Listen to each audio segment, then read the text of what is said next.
Network is here.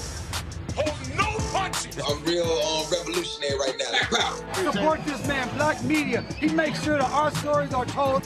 Thank you for being the voice of Black America, Roland. Stay black. I love y'all. All momentum we have now, we have to keep this going. The video looks phenomenal. See, there's a difference between Black Star Network and Black-owned media and something like CNN. You can't be Black-owned media and be scared. It's time to be smart. Bring your eyeballs home. You dig?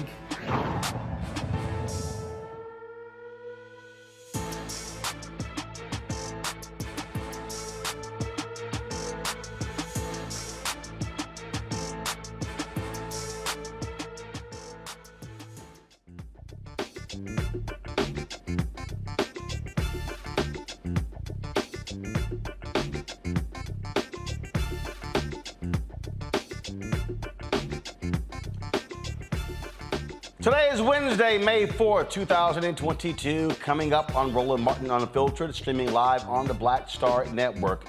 Donald Trump's endorsement of an Ohio candidate put him on the general election ballot. Also, Nina Turner gets blown out by Shontel Brown in a rematch in Ohio. We'll talk about what yesterday's Democratic primary in Ohio, well, Republican as well, means for the midterms in November, and also other states that we're looking out for. All right, folks, we're talking to more representatives from the Poor People's Campaign about the importance of voting as they are getting ready for next month's Moral March on Washington and to the polls. Descendants of slaves in southwestern Louisiana get a key victory, allowing their legal challenge to keep a $400 million grain elevator from being built on the Mississippi River, known as Cancer Alley. We'll talk to the co-founder of the Descendants Project, who is fighting to keep another company from creating more toxic waste in Black communities. Also, a lot of drama happening in the Southwestern Athletic Conference. The SWAC says that a Black-owned media company cannot negotiate with Pepsi or others for media rights. Also, the Florida A&M athletic director suddenly resigns. What's going on in the SWAC? It comes down to money. I'm going to break this thing down with Scotty, the host of Off Script, a YouTube channel. Also, police officer charged with Elijah McClain's death wants a judge to dismiss all of his charges because the chokehold isn't what killed Elijah. And Tennessee radio icon Bobby OJ passed away today. And folks, I've been waiting a long time to get this week's Tech Talk guest on the show, the creator of Hoop Triggerz. Y'all go trip when we break this thing down. It's time to bring the funk on Roland Martin Unfiltered on the Black Star Network. Let's go. He's got it. Whatever the miss, he's on it. Whatever it is, he's got the scoop, the fact, the find. And when it breaks, he's right on time and it's rolling. Best believe he's knowing. Putting it down from sports to news to politics. With entertainment just for kicks, he's rolling. It's on go, roll, y'all. It's Roland Martin, yeah. Rolling with Roland now. He's funk, he's fresh, he's real, the best, you know he's Roland Martin now.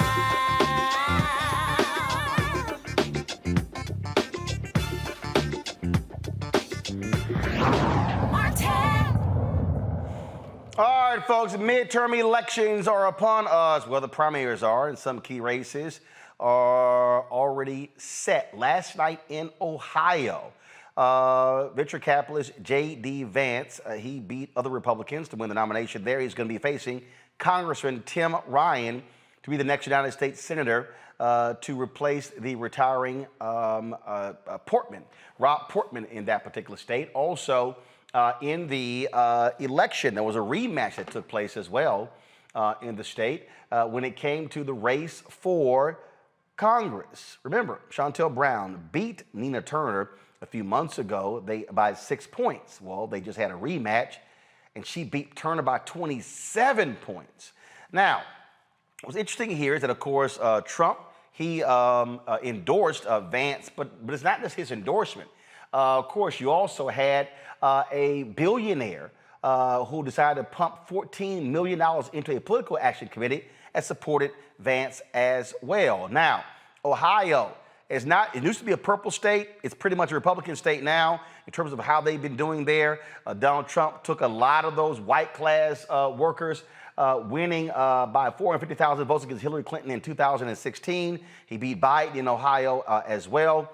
But the question is, what can Dems do? Do they have a shot in Ohio? And then we have other primaries coming up. We've got North Carolina, we've got Wisconsin, we've got Pennsylvania, we've got Georgia. All these different primaries are coming up, getting ready for the fall. Now, a big issue that's also the unknown, the impending Supreme Court decision when it comes to Roe v. Wade. Already commercials are dropping, or social media commercials are dropping, dealing with that issue, plus the Ohio race. And so I want to play some of those for you. Let's play the Midas Touch one first.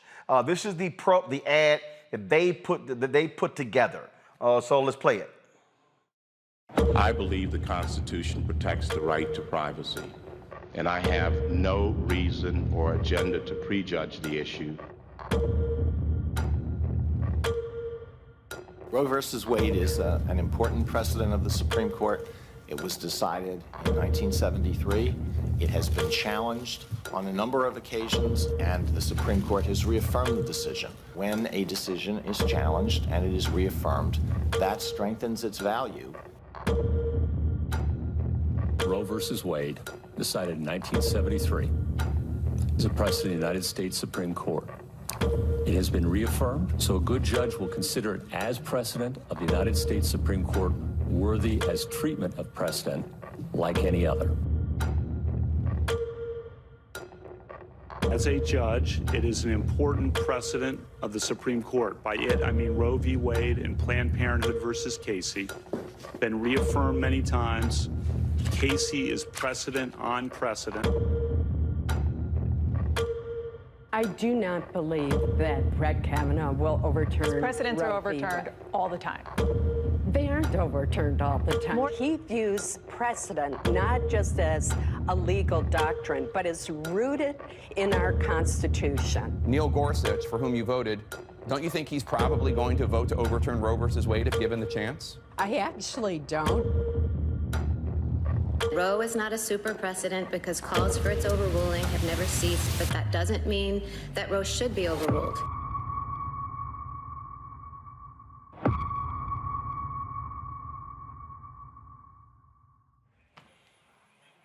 Now, that was the Midas Touch ad. Don Winslow, the book author, he has decided, first of all, he's retiring from writing, and he's focused all of his energy on producing videos to hit back at the GOP. This is what he has put together. Roe v. Wade and Planned Parenthood versus Casey. Been reaffirmed many times. And scholars across the spectrum say that doesn't mean that Roe should be overruled. A fetus is not a person for purposes of the 14th Amendment. And the book explains that. Do you accept that? That's the law of the land. I accept the law of the land, Senator, yes. If I'm beaten and raped, I have to give birth to the baby of my rapist.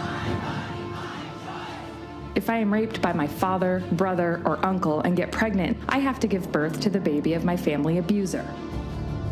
This new law is so draconian that I can be prosecuted for having an abortion, and so can my doctors, friends, and family who advise me, or even the Uber driver who simply drives me to the clinic. This is madness. The same people who have been protesting and screaming, "My body, my choice," when it comes to the COVID vaccine, are now saying I don't have any control over my own body. Republicans won't require a 12-year-old girl to wear a mask in school that may save her life and the lives of other children, but they will force her to keep a baby regardless of how she got pregnant, including rape and incest. I am a woman, and I have a constitutional right to make decisions for my own body. I am a woman, and I have a human right to refuse to give birth to my rapist's baby. I am a woman. This is my body. I am a woman. This is the United States of America. I am a woman. You do not own or control my mind or my body. Shame on the men and women who passed this law, and shame on anyone who sits in silence while women suffer and die because of it.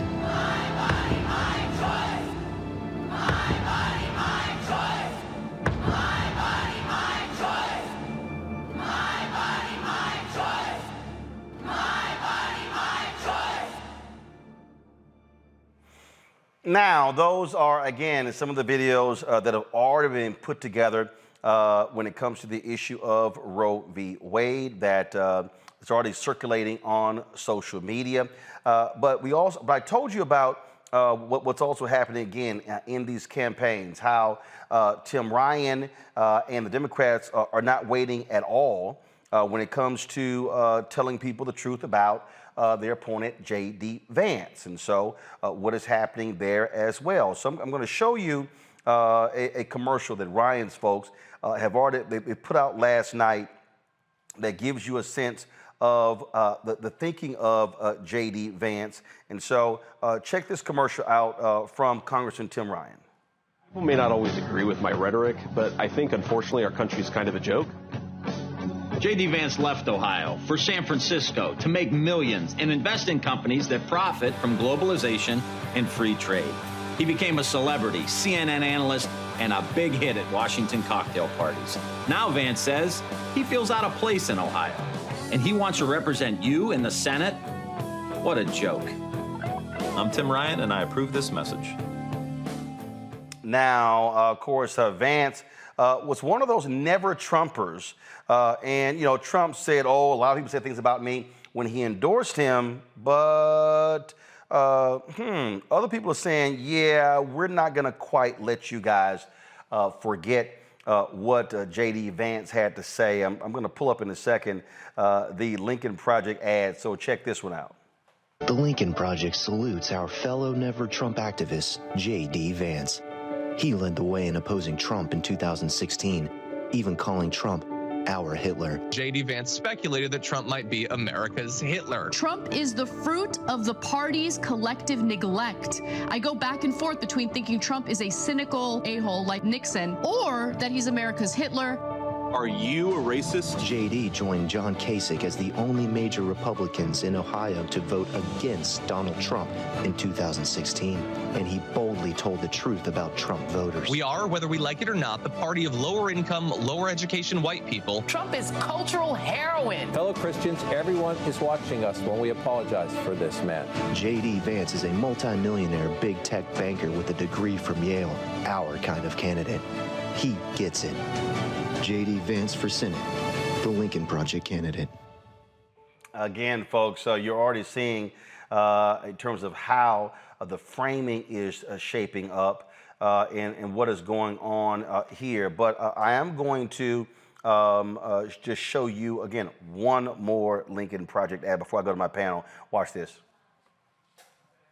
One person coming in from China. It's going to be just fine.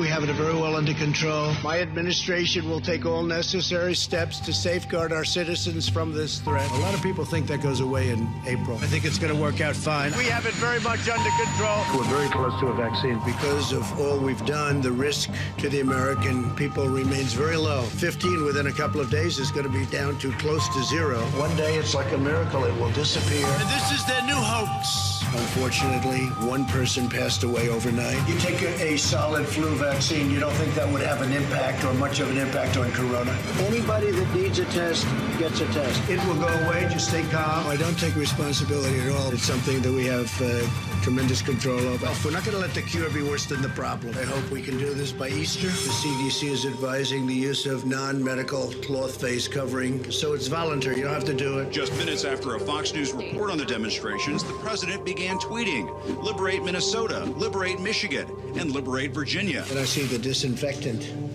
where it knocks it out. Is there a way we can do something like that by injection inside? Or this is going to go away? This is going to go away without a vaccine. We have met the moment, and we have prevailed. Many of these people aren't very sick, but they still go down as a case. The virus is abating, dying out. The Chinese virus, Kung Flu, I have have done a phenomenal job with it. The reason we have more cases than other countries is because our testing is so much. Kung flu, I think that at some point that's going to sort of just disappear. We are likewise getting under control. We show cases, 99% of which are totally harmless. We want to get our schools open. Didn't listen to my experts. We have therapies and we have vaccines. You're losing a lot of lives by keeping things closed. So we're at about 135,000 and we'll be at somewhat higher than that by the time it ends. It will probably, unfortunately, get worse before it gets better. That's the way it is. That's the way it is. That's the way it is. That's the way it is. The Lincoln Project. And of course, we have now crossed 1 million deaths from COVID. Let's go to our panel. A. Scott Bolden, former chair, National Bar Association Political Action Committee. He is, of course, attorney here in D.C. Robert Patillo, executive director of the Rainbow Push Coalition Peachtree Street Project out of Atlanta. Monique Presley, legal analyst and crisis manager here in D.C. All right, glad to have all three of you here. So let's get right to it. First of all, do any of you believe that this effort by Democrats, and we saw Hillary Clinton do this in 2016, we saw Joe Biden do it in 2020 to sort of try to separate Donald Trump from the rest of the Republican Party, when in fact he is the Republican Party. Do you think trying to make Trump the centerpiece or the target makes sense in the midterms? Who wants to go first? I'll take it. No, this is stupid. This is a losing strategy. This is how you lose campaigns. The American people do not vote backwards, so to say. You don't remember who the Super Bowl champion was in 2020. You don't remember who won the World Series off the top of your head, unless it was your team. You barely remember who won the NBA championship in 2020. So by centering the 2022 race on 2020, you're, by its very nature, backwards looking and backwards facing. Just say to yourself this. During any of those commercials that were just playing, you play the litany of them from both sides of the aisle, did you pay attention to the commercial or did you look down at your phone? Did you pay attention to the commercial or did you go get something to eat and come back? Did you pay attention to the commercial or did you open another browser on your computer or browser window on your computer and look up flight deals to try to buy a pair of shoes? Those are not engaging ads because they do not address the issues of today. What Democrats need to be running on, quite frankly, are their victories, the points you put on the board. Give them something to the voters, something that they can care about, something they can latch on to, and have some hope for the future. The more that you talk about Donald Trump, the more you keep him at the center of American politics, you allow him to create the argument, create the conversation. And remember, nostalgia is a hell of a drug. So there's a lot of people who are sitting here looking at $5 and $6 a gallon gas, 6% interest rates on houses, haven't got a stimmy in a couple years now, rising prices of milk and groceries, and they're starting to think back nostalgically, well, things weren't that bad before. So you have to give them counter messaging to that going forward about what you're going to do on student loans, what you're going to do on voting rights, what you're going to do on criminal justice reform, what are you going to do to address the issues of the day, how are you going to beat back Russian aggression and Eastern Europe. There's a litany of issues that you can be running on, but simply running campaign ads about Donald Trump from 2 and 3 years ago is not going to get the job done. I implore Democrats, call me, call Scott, call Monique, call Roland. Any of us can scribble out on a cocktail napkin a better ad than any of those that you're paying these high-priced D.C. and New York firms to run for you, because all you are doing is reinforcing Republican messaging that they are the center of American politics, and simply put, Democrats are just a vassal out here snipping from the sidelines, when indeed they are in power and have the power to enact policy. But the thing here, Monique, is if you look at what Tim Ryan there did. First of all, if you look at that particular ad, he mentions CNN analysts. He mentions Vance going to Yale, talked about him going to San Francisco, working for tech companies, because he's trying to present himself as being, a regular guy. He's not one of the elites, when the fact of the matter is, he is one of the elites. His campaign is being funded by Theo, a billionaire, one of the elites. And so Ryan is portraying himself as being someone more in line with these blue-collar workers in Ohio, being from Youngstown, Ohio himself. And so that's sort of why he's saying, and here's a guy who said all the things about Trump, and all of a sudden now he's flipped and changed his tune. Do you think that, along with other messaging, is a smart strategy for Tim Ryan? Not necessarily, But I believe that in terms of the focus on COVID, which I didn't think the other commercial was a focus on Trump alone, it was a focus on COVID. And I don't think that it's wrong to acknowledge in more than a blip that over 1 million people have died because of inept leadership, not just of the president, but of the Republican Party, and that the Republican Party is still tied to corrupt, amoral, inept, incompetent criminal leadership. I do think that that matters, and I think that the 1 million families and communities connected to those families that are represented by the deaths do care about those things. Inside politics is what it is, and I think that people see through anyway, whether you're trying to say that you are not elite because one went to a fancy school and another one didn't. I think our politics is much more striated than that, and that it wouldn't matter if a person had been Harvard and Wharton School of Business and were declared to be a Trumpkin, they would still carry the day. They could be as elite as they could be, and it wouldn't matter because we are on sides. We are firmly planted on sides now, and I would hope that death, tragedy, etc., would move the needle, because if it doesn't, nothing can. So you have this impending decision by the Supreme Court, Scott, when it comes to Roe v. Wade. You've got these Republican-run states that are already passing these various laws. Some believe that Roe v. Wade is going to serve as a significant mobilizing, organizing opportunity for Democrats when it comes to the midterms. Granted, all we have now is a leaked draft. We have not actually had the Supreme Court render their decision. Some say it will come down in June. Do you believe that it will actually serve that particular purpose? And can Democrats take advantage of the anger, if you will, that will result from their side if the Supreme Court follows through? Well, it depends. You know, I think Roe v. Wade, who benefited the most from the leak of that document, which was extraordinary in the legal industry. It just never happened. Actually, it does. The exact same thing happened with the initial Roe v. Wade. The initial Roe v. Wade. That was the actual leak of the decision. No, I said it hardly ever gets leaked. Every other decade. Yeah, I mean, it happens. And here's the other deal. There are leaks in every form of government out there. So ain't like the Supreme Court is somehow just so holy. I mean, hell, you got leaks out of the Vatican.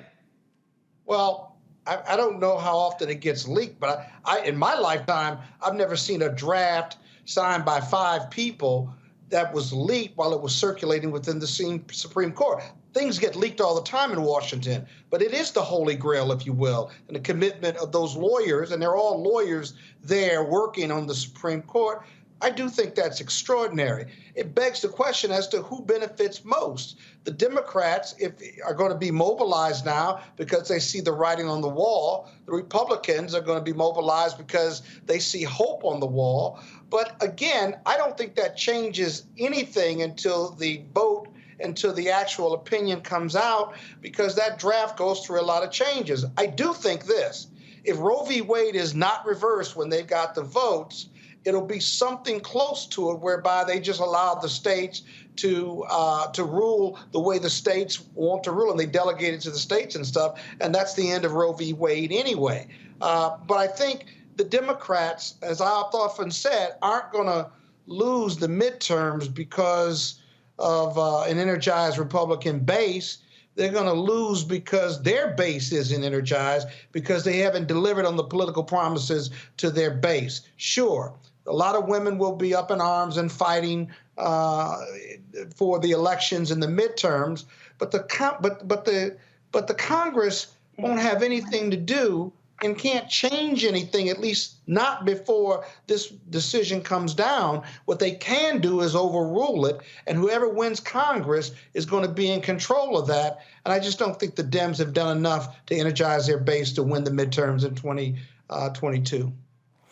Well, but that puts a point, though, is, again, it still can serve as in a way, to rally the base, Robert, if you obviously message it appropriately, but also if you actually mobilize really what should operate as the future of your core votes, that is young voters. But the question that still stands out here is when you're talking about trying to win, you're going up against headwinds, obviously. But to me, there is an opportunity, but you actually have to do it. I think one of the things that people are saying is they want to see some level of fight out of Democrats. You don't want to have this constant drumbeat of, oh, we're going to lose, we're going to get crushed. You see these stories in Politico and Axios, and let's just be clear, the average person is not seeing those stories, but people also want to see folks who are going to fight. And I think that's what these Democratic candidates are also going to have to showcase when they are running in the fall. It's a good idea in theory, but it depends on what you think the Democratic base is. Because Roe as an issue in large part motivates a very particular class of middle class white women who fear that their rights are going to be taken away and trampled. Our question has always been and remains, well, where the hell were you at when we were fighting for voting rights? Where were you at for criminal justice reform? Where are you at for the other parts of the Democratic agenda? That we're all allies here, if we're all working together. You seem to be kind of absent when the rest of us have issues. And we had this topic on my radio show that black men saying, well, why do I need to be up in arms around Roe when these same people who are telling me to be up in arms around Roe v. Wade weren't there for us on criminal justice reform? So I think it's going to come down to where exactly Democrats are willing to exert their effort. Will we get an executive order on voting rights? Will we get an executive order on criminal justice reform? Will they make abortion a central aspect of their reelection campaign? Because also there are risks with that. Because in the Deep South, immediately say someone like Warnock, where you're in a Bible Belt state, so a state like Ohio running against J.D. Vance, then it may not play as well as it does in Washington, D.C., New York, or California, and other states. So I don't know if that is enough of an issue to drag the Democrats across the finish line, but I think you still have enough time between now and, let's say, Labor Day to really push through some aggressive actions that will motivate people to turn out, because there is a malaise over the party right now where they almost seem as if there's nothing they can do given the economic headwinds and all the other challenges the administration and Congress have faced, and also this almost appearance that nothing is going on, nothing is happening. Since Build Back Better failed last year, it seems there hasn't been any real big legislation even attempted. So because of that, nobody is really motivated and knocking on doors and holding rallies. And another thing, we see a Donald Trump rally for a different candidate every single weekend somewhere around this country. Where are the Democrats who are doing that same thing for their candidates? Where's President Obama, for example, campaigning for Warnock already, or campaigning in some of these other states? Where's Hillary Clinton and Bill showing up early? Don't come to me during GOTV. These people are getting out here and they are fighting right now nationwide, state to state. President Trump is getting involved in state Senate races, House races on the state level. We need to have that same energy on this side of the aisle. So if you ain't fighting as hard, you can't be mad when you lose. Just like in boxing, the round, the points, they go to the puncher. We're not the puncher right now. Well, that was one of the things that I said. Robert, go ahead. Can I ask a question? Robert, did you disabuse your caller of the notion that the interruption in right to privacy and access to abortion was not a Black male issue? I'm not in the position to tell them what their issues are. I'm a listener, not a thought leader. It's the job of the party to advise us to what the policy positions need to be. So if we want to get out there and fight on that issue, by all means, let's run some ads, let's do all those things. But we're trying to understand what people think already. And if that's what they think, then someone's going to have to put some money in there to change those hearts and minds nationwide. No, but I thought you said that he asked why he should care because they don't care about our issues. And I thought maybe you would have answered and said, a disproportionate larger number of Black women get abortions than any other race, and that we are more likely to die in poverty and lack of quality access to health care when the abortions are not available in red states and we don't have the money to cross state lines to get them elsewhere, and we are more likely to die being forced to stay pregnant because Black maternal health care in this country is crap. And the Black men who are not fathering these children and staying there to support them are the ones who are on the other side of these Black women who are largely single, over 20, have some education, living beneath the poverty line, and are choosing, after having multiple children, to have an abortion instead. So I would hope somebody would tell a Black man, it's your issue, it's your sister's issue, it's your daughter's issue, it's your mama's issue, it's your auntie's issue, it's the women you sleep with's issue, and it matters. Don't nobody have to give you nothing in return for it to matter. You ought care. And if y'all don't feel comfortable telling a Black man he ought to care, I sure do.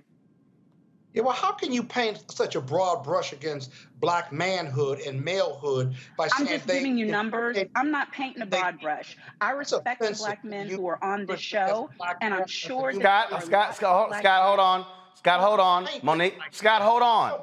Scott, hold on. Scott, hold on. Monique, hold on. Monique, finish your point. I'm going back to Scott. Listen, no one can hear or you over talking. Either one. So again, Monique finished, and I'm going to Scott. Scott, unless you're just a hit dog, hollering, don't take what I'm saying personal, because I am talking about numbers. I am talking about data. I am talking about facts.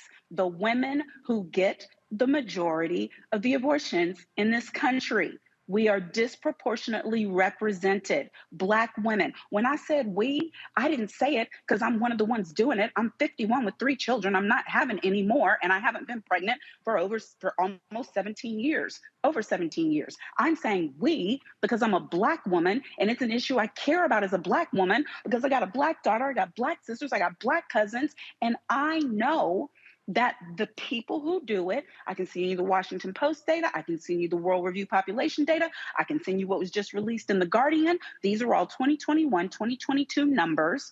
And the women, first largest percentage is Black, then Hispanic, and then white women, a third, right? A third white women. All those numbers are large, but I'm saying it's not young teen pregnancies. It's women over 20 years old in their later 20s with multiple children already who are single, who have some postgraduate education, and who are living at or close to the poverty line. Those are the numbers. Those are the numbers. I can give you the numbers on whether they're receiving child support or not. I can give you the numbers on whether the fathers are in their lives or not. And don't get me wrong. I understand the over-incarceration of the Black man that has led to the lack of availability. So don't get in your feelings about this. I am saying this should matter to our community. It should matter, period. Now, Scott. Since you gave her 2 shots, Roland. Scott, I said go. Stop whining about it and go.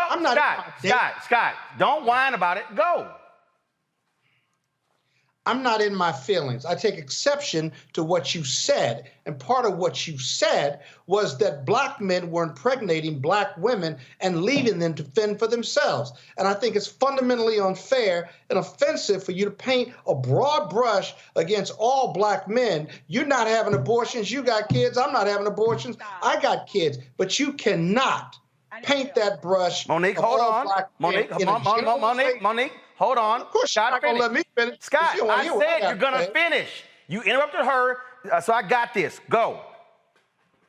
So I'm not in my feelings, but it's falsehood to say that with a broad brush that Black women are impregnating Black women and then leaving them to fend for themselves, whether they get an abortion or whether they have the kids. It's an unfair broad brush, and you as a Black woman of all people shouldn't be painting that brush. Now, there is a disproportionate ratio. You got to put ratio in there of Black women who are getting abortions compared to white women. But it's a ratio. White women have more abortions total than Black women and brown women. That's a fact, just a population number. So what you said could not be true. At the same time, I agree with everything else you said. I agree. You're a great voice for woman issues and Black issues and all those other things, right? But do not attack Black men, because you cannot represent what you're saying, whether you meant it or not, because there are a lot of great Black men out here, get women pregnant, become great fathers, Maybe they support, if they're going to get an abortion, they support black women in abortion. There's some that don't, but by far margin, since I am a black man, I can tell you those numbers that the Washington Post and white America puts up about black men, you ought not be repeating that. And that's what you did. Okay, listen, are you kidding me? You gonna preach to me about defending black men? I've defended more black men in the entirety of my legal career and crisis management career than every other person who is on this freaking platform. Don't go there with me. Don't go there. What I said to you is that we are disproportionately represented. Scott, are you she's waiting? talking. Again, you're not gonna, no one can hear either one of you. So, Scott, you finish. Monique talk. I come back to Scott. Go. I said that we are disproportionately represented. It was ratio. Maybe you didn't hear me. Obviously, there's more white women because there's more white women. But there is a smaller percentage of black women, and we have a higher ratio, higher disproportionate representation in the numbers. I said that those women are single. I didn't say that they were single, left by deadbeat dads. I acknowledge it for you. It may be over incarceration. They may be single because the man is dead. They may be single because he's in the streets. They may be single because it didn't work out. It doesn't matter. When I said that Robert's caller needs to understand it's a black man issue, because when a black woman decides to keep a child or get an abortion, whether he's in the scene or not, and we're doing it by higher numbers, it matters. It should matter. Whether he is interested in having the child or not, it should matter. Whether he is interested in paying child support or not, it should matter. Whether he is in the home or not, it should matter. It is affecting a large number of black women and thereby black families. And when we lose access to affordable health care, to include abortion, it matters to our community. This is not a white woman issue. Efforts to paint it as one, because it's not voting rights, because it's not George Floyd Justice and Policing Act, are false.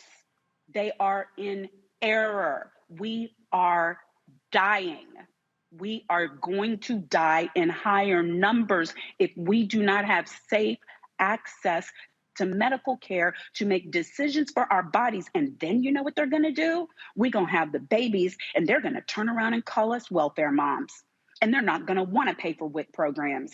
And they're not going to want to make sure that our children are cared for in foster care. And they're not going to want to increase access to adoption centers. And our children are the last ones to get adopted as well. And then our community is going to be mad about white people adopting black babies. And if you don't see how we lose in every single part of this scenario, I can't help you. But this issue, I didn't disagree with this all of draft that. decision, this is our issue. This is our issue. I never said it wasn't our issue. I disagree. I disagree with how you painted black men. Now, you can say whatever you want to say. Men, no matter how many times you say it. I don't disagree with you there. Paint black just men. spoke out of turn and you got checked, and now I'm done with it. I'm done with it. And Roland, this is why I say this is a bad electoral year issue for Democrats. Because this is pretty much what happened on my show when we talked about it. That it kind of descends into this back and forth very quickly, regardless of what the kind of context around it is. So when you're trying to mobilize for midterm elections, you can't be splintering your base on issues. You have to be running on issues that have broad support, where you're not going to start arguments within your own party. The argument has to be of the other side of the aisle. This is why I'm saying that it has to be a coalition coming together, because I had another caller say, well, are they going to address child support at the same time they're addressing abortion? Women get mad when you say that. However, for a big population of black men, they say, well, if we're going to be addressing family planning and so on and so forth, we need to address that at the same time. This is why it's a bad electoral year issue for Democrats. I don't think that it actually benefits them going into the midterms. Well, because they got bigger problems with black people and black voters, like voting rights and the George Floyd Act. They didn't deliver. As tough as it is, they didn't deliver. And the voting and your super voters may come out. Got it. Other voters of color just aren't going to get there. All right, folks. I want some vasectomies and some child support at the point of conception. And then we'll see whose issue it is. All right, folks. 1 second, hold up. In Louisiana, slave descendants are trying to keep a company from building a $400 million grain elevator along the Mississippi River using corrupt corrupt rezoning used for industrial industry for decades. Watch this. In 1991, control of this historic land in Louisiana was extorted from residents and handed to industry by former St. John Parish President Lester Millett Jr. He was convicted for the criminal backroom deal, but the illegal zoning was never corrected. Today, San Francisco developer Christopher James is exploiting this corrupt zoning to build the Wallace Grain elevator, which would bring even more pollution to Cancer Alley. Chris James enjoys praise for his climate activism and his green Sonoma Valley vineyard. Meanwhile, the massive grain terminal he's pushing on St. John threatens the air we breathe and the waters of Lake des Solomons. Families who have owned land in the surrounding neighborhoods for over a century have been shut out of the planning and approval process. If Christopher James is serious about social responsibility, how come our voices don't matter to him? Let's send a message that we deserve better. Gentlemen, now Dr. Joy Banner, the co-founder of the Descendants Project from Wallace, Louisiana. All right, so first and foremost, we've been talking about this Cancer Alley, and how were y'all able to stop this project from moving forward? So, like the commercial stated, we really didn't have prior notice of this, almost only until a public notice was released in March. So when we found out about this in March 2021, we had to immediately start organizing. Our parish didn't tell us anything, even though there was communication between Greenfield and council members and other governmental agencies about this. We were not given that information. So we had to organize pretty quickly. And what we did to stop it is we immediately let the community know. We gave the transparency that Greenfield and our parish should have given us. And since then, we have two sets of attorney teams that's representing us. We have Tulane Environmental Law Clinic that is helping us push back against the permits that Greenfield is applying for. And then we have the Center for Constitutional Rights that is representing us for our lawsuit against St. John the Baptist Parish. So again, it is engaging the community, making sure that our voices are heard. And then also, looking at understanding that the public process, the rights that are due us, that we should have had, we should be able to go to our council meetings and, be able to put this on the agenda and have a discussion about this. But since that wasn't happening, after we appealed to our council members in our parish to communicate with us and that wasn't happening, then we went forward with the lawsuit. And so how is this also galvanizing other people who are not descendants to stop these type of projects from moving forward? Right, and so this is not necessarily about us as descendants, but it is environmental racism. So the reason why we center the descendant community so much is because we are in, Louisiana's Cancer Alley, which is also the same geographic area as plantation country. So we have, along the Mississippi River outside of Louisiana, outside of New Orleans, there were hundreds of plantations that were there. And after emancipation, you had still these, tight networks of people that were enslaved on these plantations or ancestors that were enslaved that ended up locating right next to these plantations. And so that's why the fact that we are a descendant community is something that is not unique to our small community, but is, representative of so many people along, that 83-mile stretch of river that's known as Cancer Alley, and that we're predominantly Black. And so this is, environmental racism. I also call it environmental classism because I think people see certain communities and believe that we're not able to fight back. So, and so what's next for you? So at the moment, we are waiting, for the response from the judge who denied Greenfield's motion to dismiss our case. And we are definitely looking forward to being able to have this case heard and the merits of the case to be discussed. There are so many contradictions in the zoning, which is there to protect us and to protect public safety. And it is very, very discouraging. It's very frightening that the parish, even though we have pointed out, via their own information, that we have so much inconsistencies in the zoning, in the buffer zones that are supposed to be designed to protect us, that there's so many that's conflicting information. There's erroneous information. There are things that are against what our ordinances say they should be, and so our safety is at risk. And so we are looking forward to that all coming out in the court. All right, then. Well, look, we certainly appreciate it. Keep up the good fight. Thank you so very much. Thank you. All right, this issue, folks, is the type of issue the Poor People's Campaign has been working on for quite some time.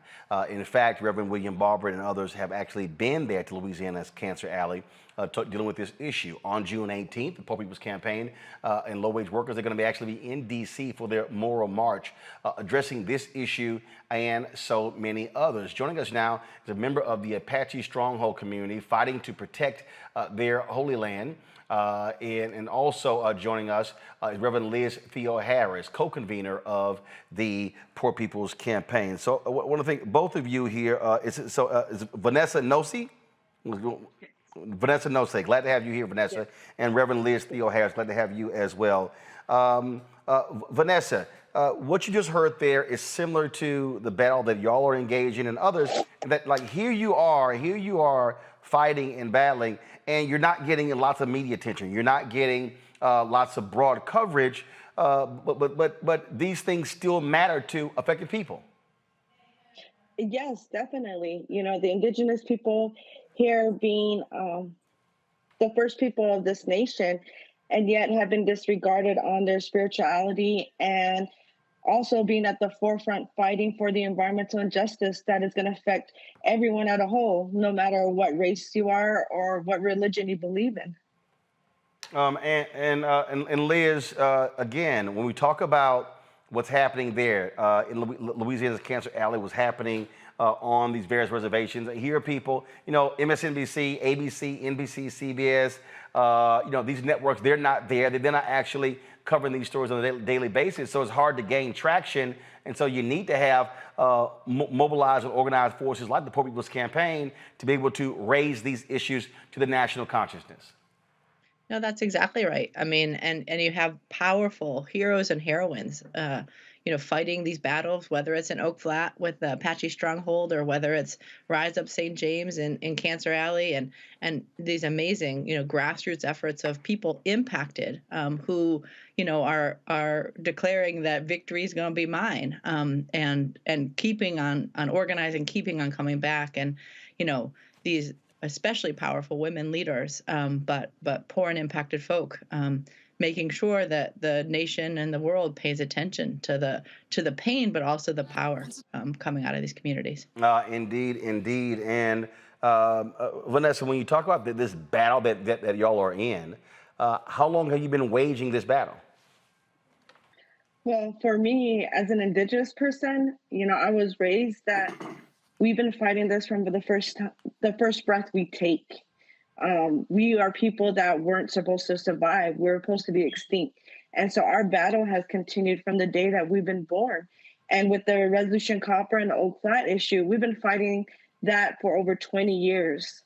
And it's been, at the very beginning, yes, it was a religious fight for the Apache people to protect a holy site, but it became a state of Arizona fight. Then it became a United States fight. Now it's international, because if my religion is at stake, and that means everyone's religion is at stake. And if they continue to destroy our natural resources, we won't have a world to live in. And we as Indigenous people think 7 generations ahead. And what kind of world are we going to leave our future generations? My great-grandchildren's, yours, this whole world. Nothing's going to be left to survive on if these corporations and the United States government continue to have the mindset of profit and not the well-being of our people. And Liz, the copper mine that she's speaking of, again, that was impacted by policymakers, elected officials. I'm always trying to connect the dots for our audience to understand that not voting then empowers somebody who does vote, and what they did in this case could happen again if you got the wrong person who's in office. That's exactly right. I mean, John McCain, puts in this sneaks it into policy, but it also has the potential and possibility of being undone, right? I mean, they can immediately, Congress has the power right now to save Oak Flat. And so it is that our votes matter. It is that our organizing matters and our voices matter. And so, that's why we in the Poor People's Campaign are continuing to enlarge this electorate of poor and low income people, calling out to candidates and to elected officials that, 1/3 of this electorate in these United States, are poor and low income people. And we need to hear about the issues and demands and priorities of people in the elections. And then we need to see people who are willing to actually pass the kinds of policies that people need and are demanding, like saving Oak Flat, like regulating Cancer Alley, like passing a child tax credit, and lifting up families in West Virginia and Alabama and Pennsylvania and all across the country. Questions from our panel. Monique, you're first. No, I don't have one. I'm just wondering what we can do to support. Liz? Great. So the Poor People's Campaign is organized in more than 40 states across the country. We would love people to get involved in our coordinating committees, and you can reach out to whatever state you live in. If it's Arizona at poorpeoplescampaign.org. You can go to our website, www.poorpeoplescampaign.org, and we are mobilizing for the largest gathering of poor and low-income people in this country's history on June 18th.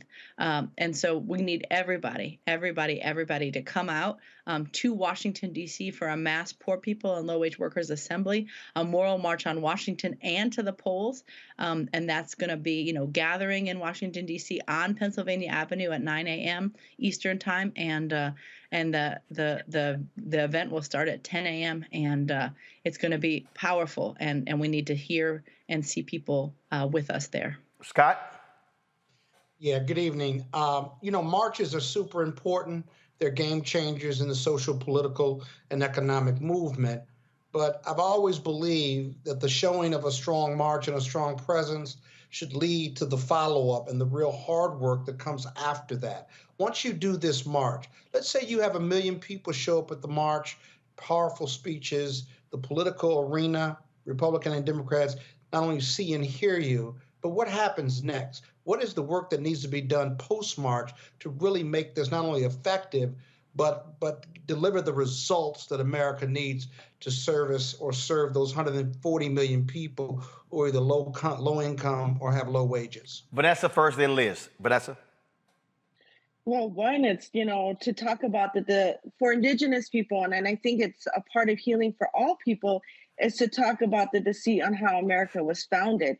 And to know that what they did to the Indigenous people and relocating us and taking us from our homelands and putting us on these trusted lands by the government called reservation is it didn't reinvent the wheel when it came to everybody else. They put you guys as the same as us as Indigenous people.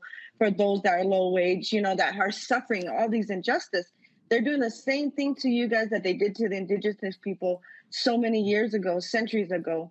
So it starts now. It starts gathering. It starts coming together and taking those stands and not be a bystander, and reaching out to those politicians that have the power to make change and remind them that they're in there because of us, and knowing that we all need to come together and unify and stand one next together, one in prayer and two in making these changes, and those that are held responsible to their word and to actually do what's best for the people. Liz? And why we're calling it a mass moral march on Washington and to the polls is about, us going back into our states, into our communities, and keeping on organizing and building up that power. Right now the Poor People's Campaign is organized in almost every state of the country, and that's trying to be permanently organized communities. Folks that both can respond and react to the policies that get passed that take away our rights, that deny our dignity, that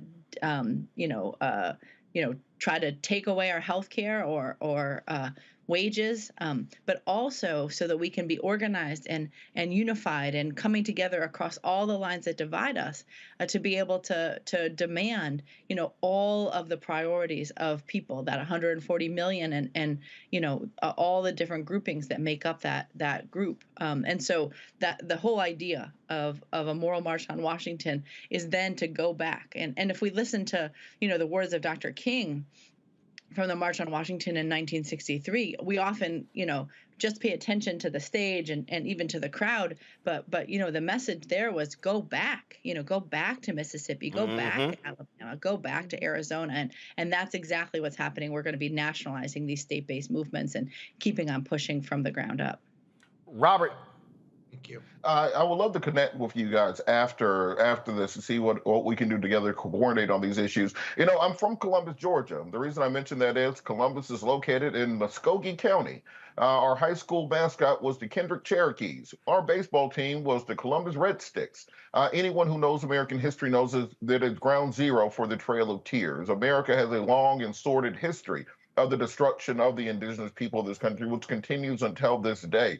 Having Democrats in power in the House, the Senate, the White House, who are the federal officials who have been the most supportive, and who do we need to be reaching out to pressure while Democrats still have a majority in the House and the Senate to work on these issues and actually make some progress? There's one thing to have marches. It's another thing to have people who are willing to sponsor legislation in the House and the Senate, people who are willing to put appropriations into bills, people who are willing to really go to the mat to fight for the community. Vanessa, you want to go first? Yeah, Congressman Raul Grijalva has put in the Sable Flat bill in the House, and then we have Senator Bernie Sanders, who also has one in the Senate. So they have been our biggest, I guess, on the political level, pushing to return what Congress did to us back in 2014. And so we're continuing to ask everyone, no matter where you're at, is to reach out to your congresspeople, to reach out to your senators, because it does need congressional decision made to overturn them from destroying our holy land, Oak Flat. So we have the two both in the House. There is a bill in them. Now we just need them to push it. Now we need them to vote on it. Now we need them to actually make that change and acknowledge the indigenous people. Oak Flat set such a precedent, not just on a religious genocide, but also on environmental injustice. And so many people and so many towns and cities are going to be heavily impacted with such an environmental destruction. But also, if Arizona goes through with this, that sets the precedence for the whole United States. So please, that's where we're at, along with the Poor People Campaign being such a big support on getting those politicians to recognize us and asking them to support the Sable Flat Act. And what as a whole across the states the Poor People's Campaign has done is indeed worked with different congresspeople to introduce a resolution. We have a third Reconstruction resolution fully addressing poverty and low wages from the bottom up. That was introduced in this congressional session, and it's about trying to win more and more of our congresspeople around the needs and priorities of the 140 million. We have demands around Oak Flat in there, but around voting rights, around many of the policies and legislative suggestions that could really address things. I mean, we have been trying to push everyone in the House, in the Senate, in the White House, but especially focusing on Congress, to protect and expand voting rights, to pass and extend a child tax credit and invest economically in our children and our elders, in healthcare, to have climate resilient jobs. And we've seen Manchin and Sinema and a whole bunch of Republicans blocking all of the things that actually the vast majority of Americans are wanting. And so we've been trying to keep up that pressure. And now we will keep on, in these midterms, making sure that candidates know how important it is to actually pass policies that lift from the bottom so everybody can rise. So we've been able to work with the Progressive Caucus and the Black Caucus and many of different gatherings and groupings of politicians. But our movement is a movement of the people. We never actually endorse candidates. We're not partisan. We're deeply political, and we make sure that those demands, those solutions that are out there, that are at hand, are out in the public square, and pushing our politicians to actually pass them and protect the rights of the people. And Vanessa, Reverend Liz Theo Harris, we certainly appreciate both of you coming on, and we'll all be getting ready for June 18th. Awesome. Thank you so much, Roland. All right. Thanks a bunch. All right, folks, got to go to the break. We come back. We're going to talk SWAC, television deals. Ow! What's going on with what many call the premier conference for HBCUs? We'll discuss that next on Roland Martin Unfiltered right here on the Black Star Network.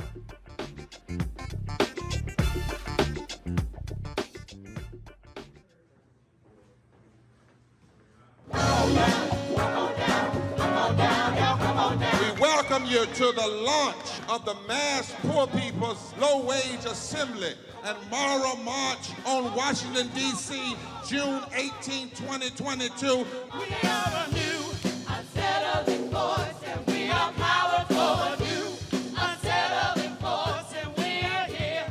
We're rising up to demonstrate the compelling power that we, poor and low-income people, have to reconstruct society from the bottom up. And we need to do it with the loudest voices possible, the biggest actions possible. Because we know that there is no scarcity in this land. The only scarcity is the moral will to do what's right. Hold on, just a little while longer. We are those with sub-minimum wage jobs who can't afford sky-high rent. People with disabilities are the fastest growing minority group.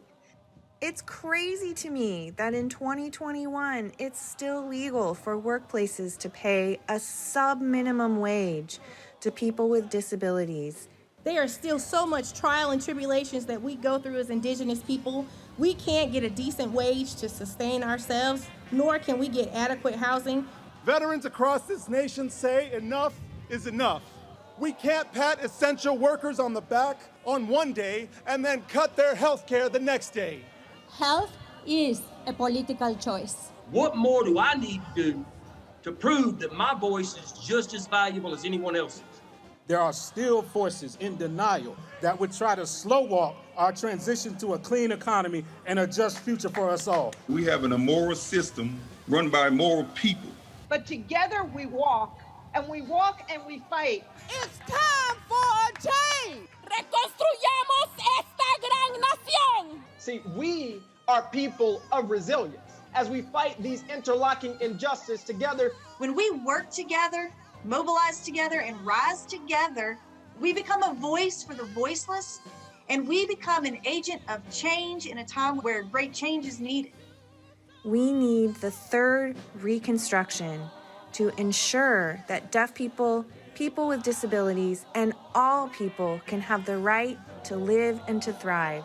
We know what they are doing, but the question is, what are we going to do? Reconstruction begins when we change our mentality and say it's time for you to get your foot off of my neck. I know just a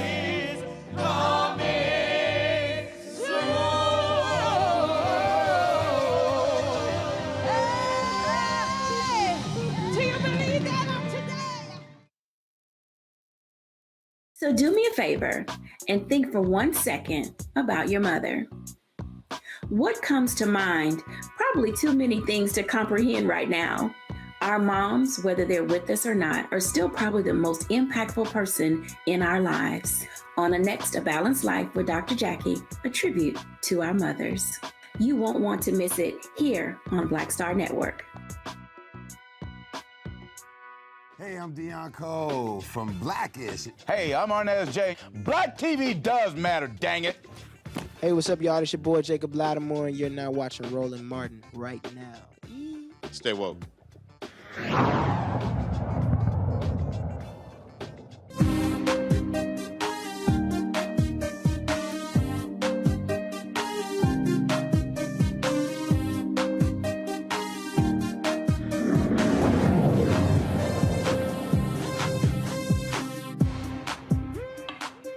All right, folks. So a month ago, I told y'all about the need for HBCUs to better monetize their content. One of the things that I said is that HBCUs need to be need not be operating as sharecroppers, giving away their content. One of the things that I said is that HBCU presidents and their board of trustees should be looking at every single one of their contracts, breaking these contracts down, looking at how can they maximize their revenue. And so one of the things that's been happening is we've had lots of conversations with regards to the Southwestern Athletic Conference, and we talked about a month ago announcing a deal with Byron Allen's HBCU Go with regards to airing SWAC games, but we haven't got any details on what that contract is, which is sort of weird because if you look at the other major conferences out there, not even the major conferences, the mid-major conferences, whenever they sign new television rights deals, they announce the terms, how much they're getting, things along those lines. But also what has been happening when we've seen this, we've also seen this back and forth, and we've seen some drama at Florida A&M, which recently joined the SWAC conference, announcing their athletic director was resigning abruptly, and allegations, whispers coming out that, he had signed deals without university knowledge with regards to with a black-owned media company, Urban Edge Networks. Full disclosure, Urban Edge Networks handles the third-party sales for us, the Black Star Network. And so we want to talk about this here. And one of the folks who's really been breaking this thing down is Scotty, host of Off Script. Of course, you see his YouTube show. Folks, you check it out. He's there daily. He joins us now from Atlanta.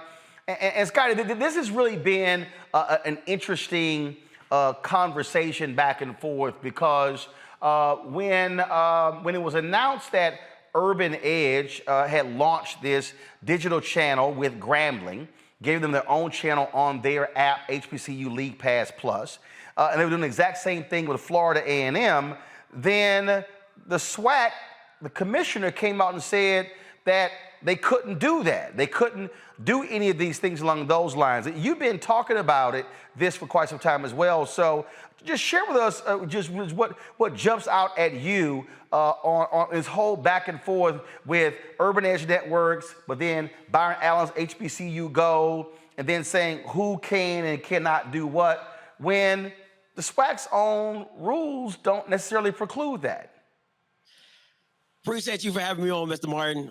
Big fan. But you're absolutely right. It's a lot of back and forth going on between FAMU, SWAC office, and other HBCUs. But the biggest thing to me is that there's no clarity in whatever the commissioner's saying or what he isn't saying about the actual media deals that ESPN has for exclusivity for the SWAC games. And then on top of that, the secondary rights that these other companies can come in and they can promote and they can sponsor games and do that thing and do those as well. So let's hold right there. So the SWAC has a deal with ESPN to air SWAC games. As I said, normally, when we look at these announcements, normally we see a big press release where the conferences tout this 5 or 7 year agreement. Has the SWAC ever done that? Do we even know how long and how much the SWAC gets from this ESPN deal? Negative. I haven't seen a deal. I haven't seen a number. I've always heard the terms of how long it can be. It's usually a 5-year deal, but there's usually no numbers. Any research I've done does not include numbers on what ESPN is actually paying the SWAC. It's probably the most secretive deal that I've ever seen when it comes to TV media deals and a conference in hand. And here's a perfect example, okay? So this is July 24th, 2018. This is an ESPN press release. ESPN extends agreement with Big South Conference, will become exclusive media holder through comprehensive rights deal. And when you see this, it says in here how long the deal is, how many games they're talking about, all those different things. Now, in their deal, it doesn't say exactly how much, in the press release, it doesn't say how much the deal is worth. But when we've seen other announcements, SEC, Big 12, PACs, other conferences where the terms and the amount was actually released. Absolutely. Absolutely. But when it comes to the SWAC, it's hush. It's mum, when you're asking about it, or a lot of schools probably haven't even seen their contracts to even know their percentage of what they're getting back. They were just now getting payouts recently from what the SWAC conference has brought in as a whole. So the TV deal isn't to the extent of where they're paying out their members to a high level extent, to where you're getting, your Texas A&M grads and SEC getting millions upon dollars. Well, the SWAC they're not necessarily looking for millions, but they're looking for something. And for having a school to get $15,000 or $20,000 payout for 12 people, I mean, that's like tax return money. It shouldn't be happening to a premier program of HBCU football. And so let's talk here about, when we begin to talk about in terms of when you say what's going on here. So there was this sort of back and forth between the SWAC when Urban Edge Networks announced they were doing this Grambling channel and this Florida A&M channel. So walk us through that. So the back and forth is this. So when it started, you had FAMU's AD simply saying that they made the announcement. They had a press release saying that, hey, we have now signed with Urban Edge Network, HBCU Leagues Pass. You can catch our games. Then maybe about three weeks to a month later, you hear that the HBCU Go deal is in process or in works with Byron Allen to cover all media content within the SWAC. Well, that doesn't really partner up, because you can't, if somebody's already in agreement with one school to have their games, that means whatever HBCU Go is, they have to talk to that school to say, hey, you have this deal with this school, we have this deal with the SWAC, what games are available for us to stream? But then on overarching the whole thing, everybody says ESPN has exclusivity. So it's all confusing. You're saying, okay, so individual schools can stream their own games. Then FAMU goes and gets a media company to stream their games. But then all of a sudden, ESPN is exclusive. There's so much to this triangle and to this love affair of what SWAC can and can't do, that there's a little ambiguity in it as well. So Courtney Gosha was the athletic director for Florida A&M. And abruptly, a couple of weeks ago, it was announced that he was leaving immediately. Like, anytime you see that happens, you say, "What, were you fired, or what actually happened here?" And so when that came out, then we start seeing these stories on different blogs where they begin to say, he signed contracts and the university didn't know. A lot of people may have seen the Florida A&M NASCAR car that was wrapped in FAMU's logo, and some of the HBCUs as well. And in fact, and so those were happening. And so what was interesting about that is this, what we saw. And first of all, let's be clear. Florida A&M, to my understanding, and please let me know, they have not actually had a news conference or a statement explaining why their AD all of a sudden is out the door, correct? Negative. They have not had an official statement or official press conference. But on the same token, you know, this is the reason the documents in the contract was supposed to be the reason why he is being let go, to say he didn't have the authority and he overstepped his bounds to do so. But clearly in this contract, you can see at the top, on your top right, is that's the FAMU president. Underneath of him is the former AD Gaucher, and then the VP of admin. And then next to that, you see Peak Sports Management, which made the deal with FAMU to have the rights to license their image. And that's when you see them on the NASCAR and things like that, because that's really where Urban Edge partnered with. Where right here is with Peak Sports. So they didn't have to go through FAMU to do anything. They partnered with Peak. They gave Peak gave Urban Edge the license to do that, and then that's when you have the deal come about. So I'm gonna walk onto the TV over here. So again, all of the talk that you've heard about he negotiate. So Urban Edge signs the deal with Peak. Absolutely. Which means Urban Edge didn't have to call FAMU because Peak had already, they control those digital rights. Now you have a collegiate licensing. They actually have signed a deal with numerous HBCUs where they handle the licensing deals as well. So you don't actually have. So if collegiate license, if they handle, they already have that. You don't even have to go to the schools. You go to the company that already has a licensing deal. My understanding is that Peak Sports handles the streaming rights for Florida A&M. Absolutely. And the contract that you have on the screen right now is what we're talking about. You see Larry Robinson, you see Courtney Gaucher, you see Allen Robinson, you see all these entities that have to approve this deal to Peak Sports to even have the say-so to even give their rights over to Urban Edge to allow them to do so. Now, for the people who, again, who are unaware and who don't quite understand, collegiate licensing, that's actually controlled by WME, which is one of the major talent agencies.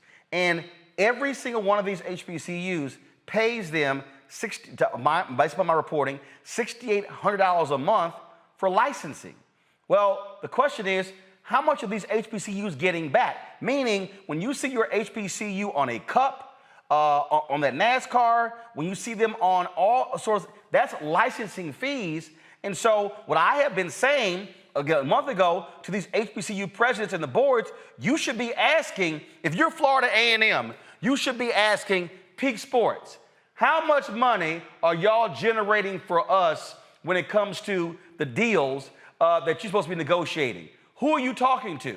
What's going on? And in fact, so with Urban Edge, by going to Peak, so if Urban Edge is now handling the digital rights, that means that Urban Edge is out there with streaming rights talking to advertisers. Now, pull up, go ahead and show the graphic where the SWAC commissioner said Urban Edge had no right to negotiate. This was a news conference, and this is what he said. Just for your information, SWAC conference games cannot be streamed or broadcasted on a national basis outside of the conference agreements.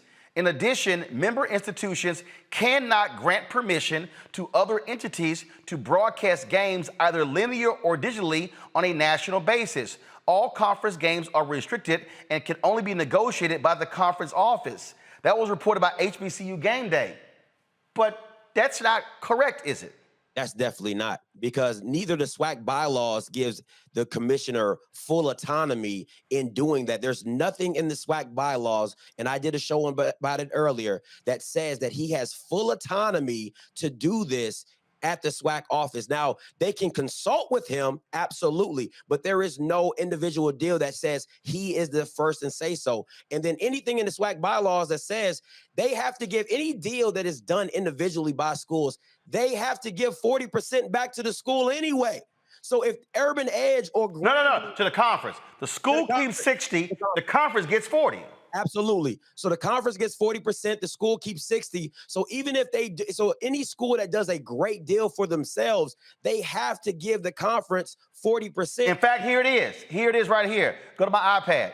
It says, any conference member who participates in a national, regional, or sectional bowl game and or a televised contest will share as part of its television revenue. It says the participating conference institution will retain 60% of the gross and forward the balance of 40% to the conference office for inclusion in the conference treasury.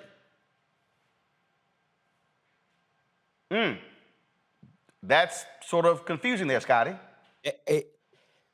I just don't understand how the commissioner continually stops or tries to hinder individual media contracts when the money comes back to him regardless. So if FAMU goes out and signs a major publication or a major media deal, which they did with Urban Edge, and they come back and Urban Edge says, hey, we can give you 10 million, we can give you 5 million, we can give you 4 million a year. Well, 40% of that has to go back to the SWAC conference anyway. So the commissioner looks good regardless, because now he's able to help his members out who aren't as able to get a deal like a FAMU, a Jackson State, a Southern, a Grambling, that don't have those big names, and you're still able to pass out money to the lower levels, the lower member institutions who don't have that fanfare as the top blue bloods of your conference. Now,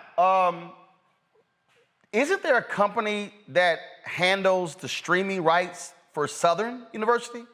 Yes, I believe they are Peak Sports, but the thing with them is they're just a platform that likes to.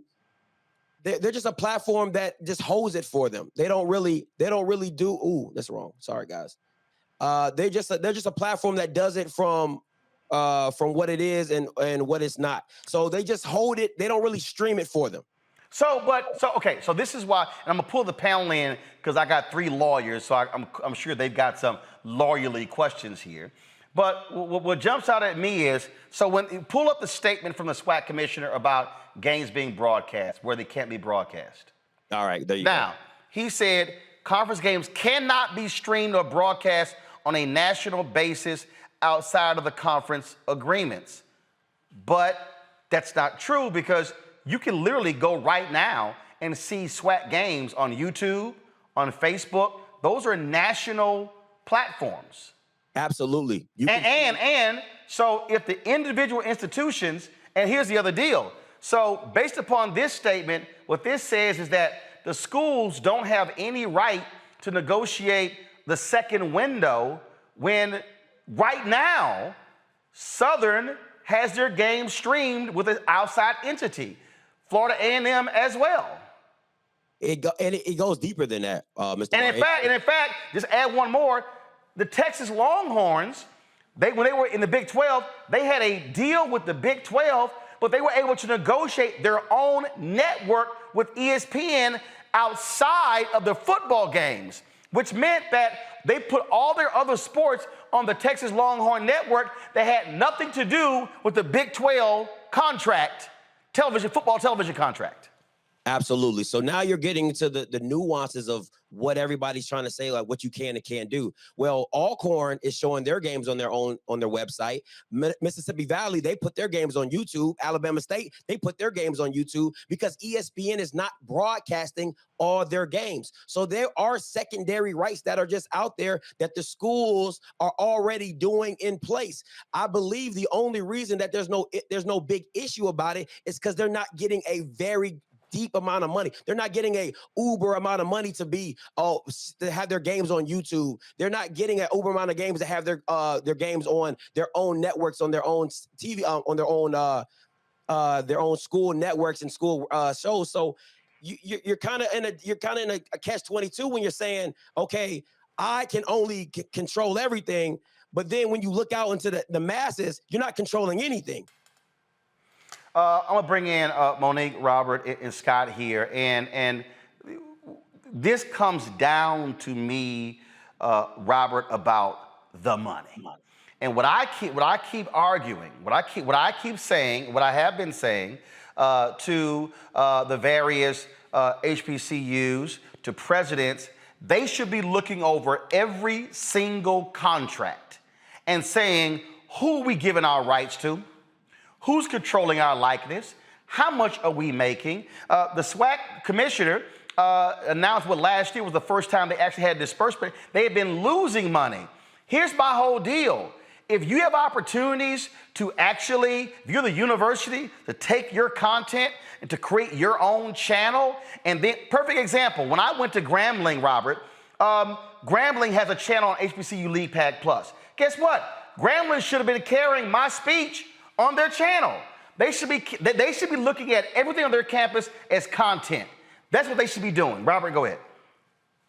Yeah, on that point, have they compared and this is a question for both of you, have they compared what they're trying to do there in the SWAC and another conference, just shout out to the SIAC, to what's going on, let's say, in the SEC and their deal, or the Big Ten and their deal? Why does it seem like they're trying to reinvent the wheel when the other larger conferences have already done similar things? What is actually the driving force behind them not just copying the models that are working in the bigger conferences? Yeah, of course. They want to do that, but the reality is the big TV dollars comes with viewership. And if you don't have the viewership, you're not getting that. Well, one of the biggest complaints from HBCU fans is not just the game, they want to see the halftime. Well, guess what? When you're watching the game on ESPN, they ain't showing the halftime. And so I made the point that if you're at HBCU, why in the hell are you not streaming your own halftime if that's what your fans want to see? And again, here's the other deal. Where are your games being shown on ESPN 1 or 2? The answer is no. So where are they showing their games? On ESPN Plus, a digital streaming channel. So here's the question. How much money are you getting from the ESPN deal? How many people are watching? Are you getting a cut of the ad revenue? Guess what? If you're simply being shown on ESPN Plus and all you're getting is visibility, well, hell, you might as well say, I'll create my own channel. If I sell it to 5,000 of my fans for $4.99 a month, I get all the money. That's what it boils down to. And so this is the thing that I have been saying, Scott, you represent on NNPA. Scott, I've been saying this to black institutions.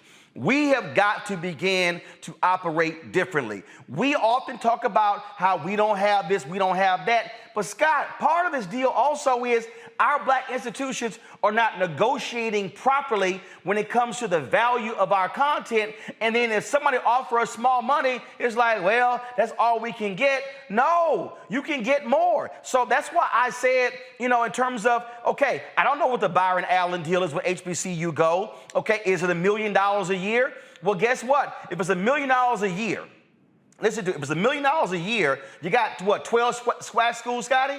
Yes, sir. Okay, so you got 12 SWAC schools. Well, the conference is going to get a big cut. So at the end of the day, how much is going to the school per year?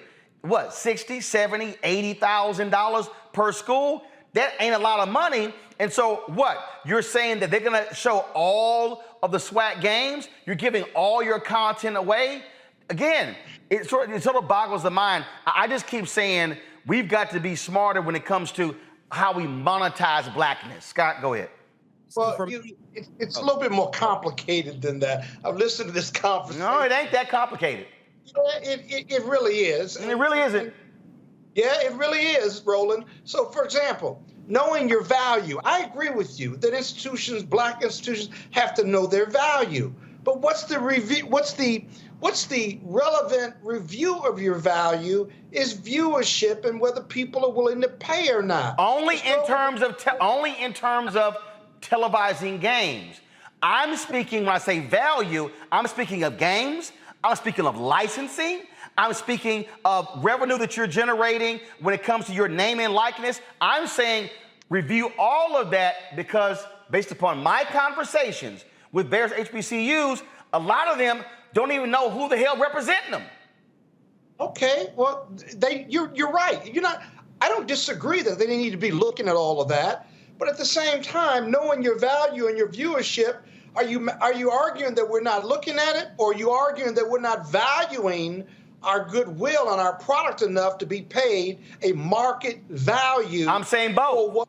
I'm arguing both. And what I'm saying is this here. It comes down to the numbers, and that is this. If I strike a deal, and this I don't know whether it's ESPN or Byron Allen's HBCU Go, I don't care who it is. And if I, as the school, if this entity has all of my games, not just my football games, all of my basketball, all of my volleyball, all of my baseball, all of my golf, all of my sports, I then got to say, well, wait a minute, how much am I getting overall to get you get all of my content.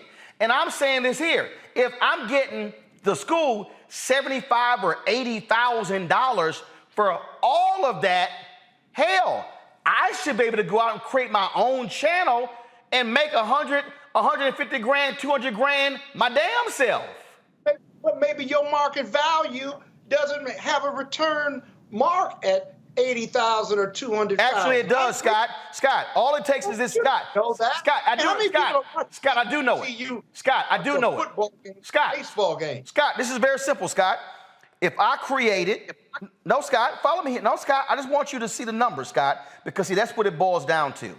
If I have an entity, and I'm sitting here, and I look at my particular entity, and I go, okay, well, hold up, I got my games. And if I just go, let's just say I have 1,000 fans. 1,000 fans, okay, who decide to stream to my own channel. 1,000 fans, okay? That's it.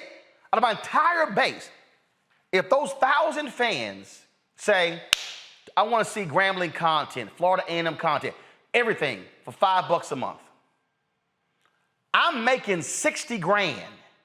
Right. Hold on, wait, Scott. Just on subscriptions.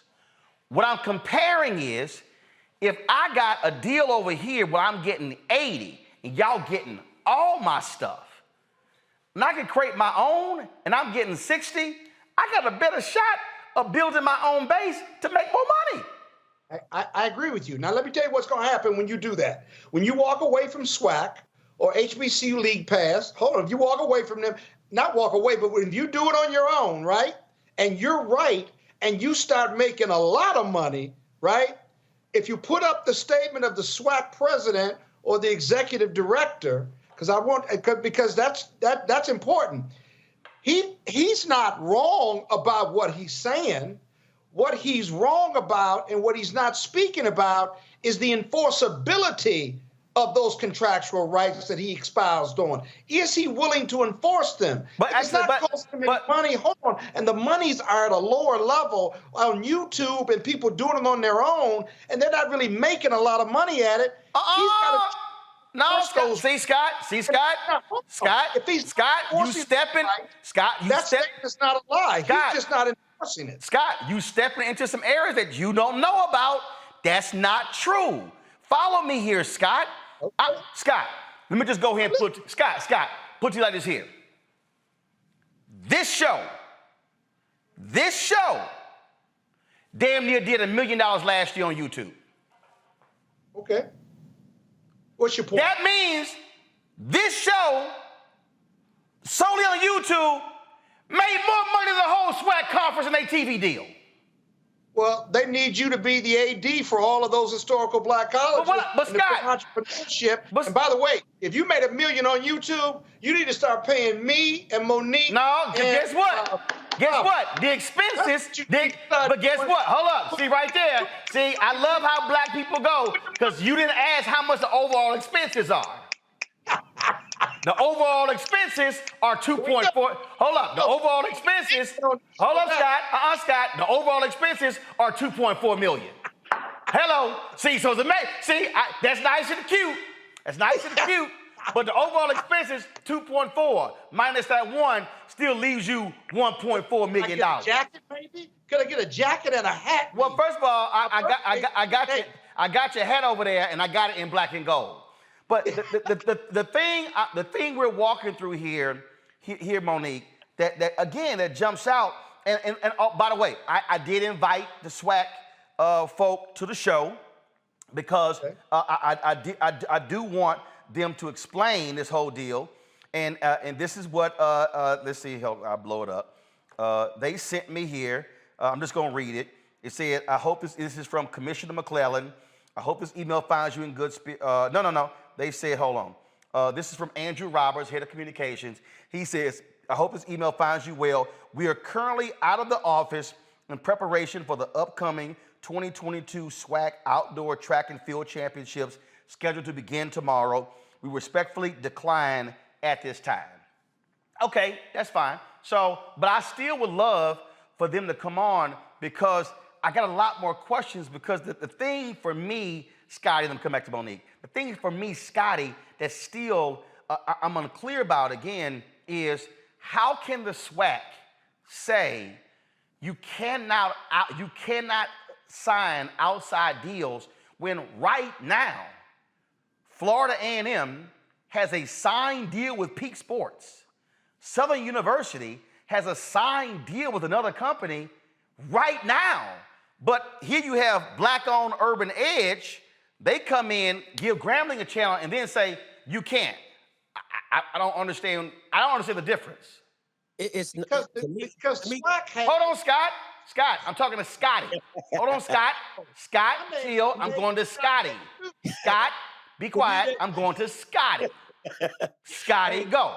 Hey, appreciate it. There is really no difference. This is the thing for me, right? Is that SWAC used to be under the whole Russell deal, right? And now each school is allowed to independently do their own uniforms. So that's okay. So you can make independent deals when it's okay here and there. My thing is, and going back to a point you made earlier, you have to have leverage, right? When you don't have any leverage to ESPN and you're not having anybody else bid for your stuff, you're going to take what you can get. So if you don't have a channel of your own, and I've been preaching this since day one, since I came and I started covering the SWAC, if you don't have something of your own to say, hey, that sounds nice, but we can do bad all by ourselves, then you're just going to take whatever the deal comes to you. So when you have schools like FAMU and Grambling looking to get more out of their brand, because their brand is hot right now, you have Hugh Jackson there, you have Willie Simmons killing it at FAMU, you have Dion down at Jackson State. These brands and schools are hot now. So they want to capitalize on every opportunity.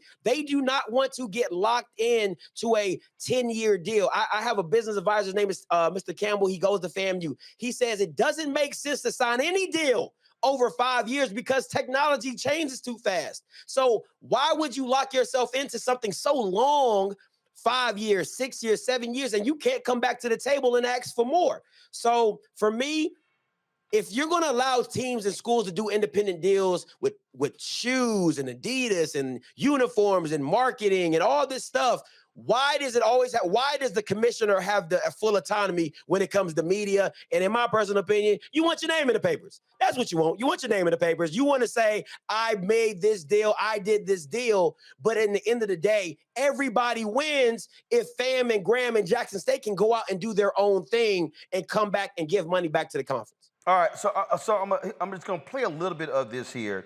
And I don't know why Instagram doesn't allow you actually to now blow up your full video. I'm going to play this before I go to Monique. So here's a video of Coach Deion Sanders going to visit Mississippi Valley State, a public university. Play this. Dancy of Mississippi Valley State that I was going to pull up, and guess what I did? Pulled up, surprised my dog. Yeah, met his whole entire staff.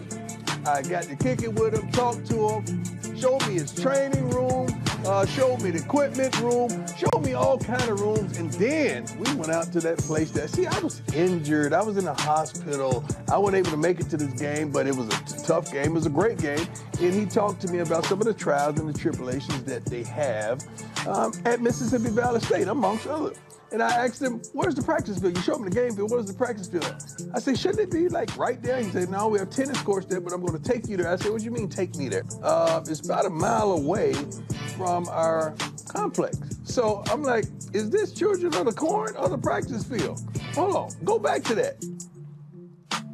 You got to be kidding me. Hold on, you mean to tell me, stop the darn tape. This is the practice field? All right, we got to do something about that. Also, he took me and showed me around the campus, which was a wonderful, beautiful campus.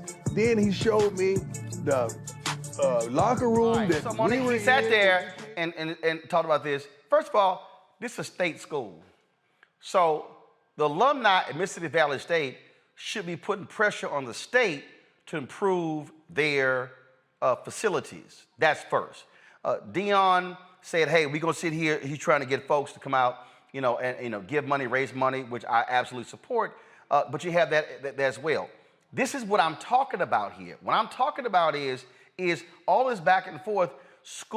Our schools should be in a much better position when it comes to monetizing the content. And Monique, I'm literally talking to people at these schools who don't even know what's in the contracts. Literally. And I'm like, well, I see why you ain't getting no money. Because you don't even know what's in the deals.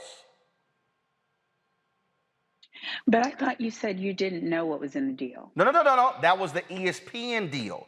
What I'm talking about is, here's a perfect example. Go to my iPad. This is a company that's called CLC. They handle the licensing deals for significant number of universities. I'm talking major schools. So here's a list of their clients. And I'm talking about, like, you just type it in. My understanding, they've got about 20 or 30 HBCUs. So these HBCUs actually pay these folks to actually go out and handle it. So you see, I could type in Florida A&M, and so I could search for them. I could search for others as well. They handle all their licensing. These schools are paying. So when Urban Edge Networks did the deal for the car, where they wrapped that NASCAR car with Florida A&M's likeness, the deal wasn't done with Florida A&M. The deal was done with COC.com. But if you look at the stories that are done about the athletic director being forced out, it's, oh, the university says he was signing deals without their knowledge, and they were unaware of this car being wrapped because they didn't have to talk to you. COC handles that stuff. So did brother lose his job? Why did brother actually lose his job when the deal is actually with COC? That's what I'm talking. I'm like, literally, that was some of the stories. And I'm like, wait a minute. He don't handle licensing. This entity that the university signed to do, and it's the craziest thing in the world. Right, but I wasn't tracking. Or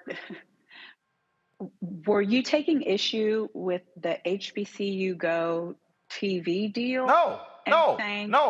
What I'm saying, first of all, what I'm asking is, how much is the HBCU Go deal? How much does each university we don't know get? What the deal is worth. No, hold up. Hold up. I'm gonna finish it. How much does each university get out of the deal? And why is the SWAC commissioner saying schools cannot go cut their own deals when they currently are? But why all of a sudden, when it's Grambling in their channel with this black-owned media company, they can't? It's totally confusing. And Scotty has called other schools. I've reached out, and no one has actually seen the deal. And these are state institutions. Right.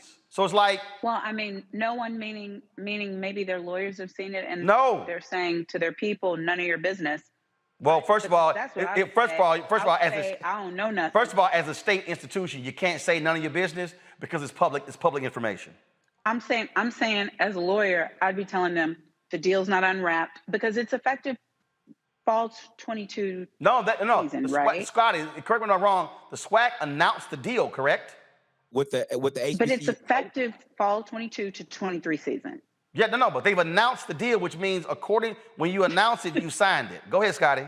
So that's a little catchy because it was a press release. I'm coming back to you, Monique. Just hold on. Scotty, go ahead. There's a press release for HBCU Go, but there's nothing confirmed that they have gone with the deal. But what they have signed is a previous ESPN deal, and that deal, most people at institutions have not read the ESPN contract that they currently have with the SWAC.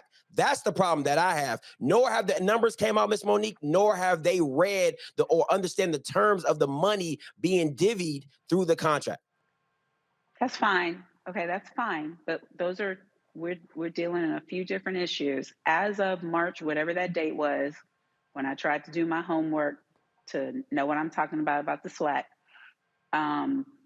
the commissioner was on the press release that announced and confirmed the deal. The deal is effective fall 22-23 season. Because we haven't seen the deal, what we don't know is whether it is now the case for the 12 members that they have agreed to exclusivity and they don't have any other rights with respect to any other deals. Now, what I was asking Roland, because to me this is relevant, is if we have a problem with this Black people and Black people deal in which they get more exposure together than they would on their own, because I just believe, even if I had 1,000 followers of my own, I have on some platforms a lot more than that. But if I had an opportunity to partner with an upstanding Black business like Black Star Network that has more followers than I do, I'm thinking Roland wouldn't say, no, we don't want your business. Start your own, because you can have your own and you can go with your 1,000 followers and you can make your own money. It might be that me and Scott and Robert and whoever else, we'll pull in Tiffany, Avis, however many people, and we'll collectively have, I don't know, 100,000, 200,000, maybe 1 million people, and we would partner with a network. And so I'm just trying to find out why that's wrong. No. What we really want is the details of the deal to ensure that as Monique comes in the deal, I'm getting my fair share because I receive government funds and therefore I have to show everybody my underwear. No.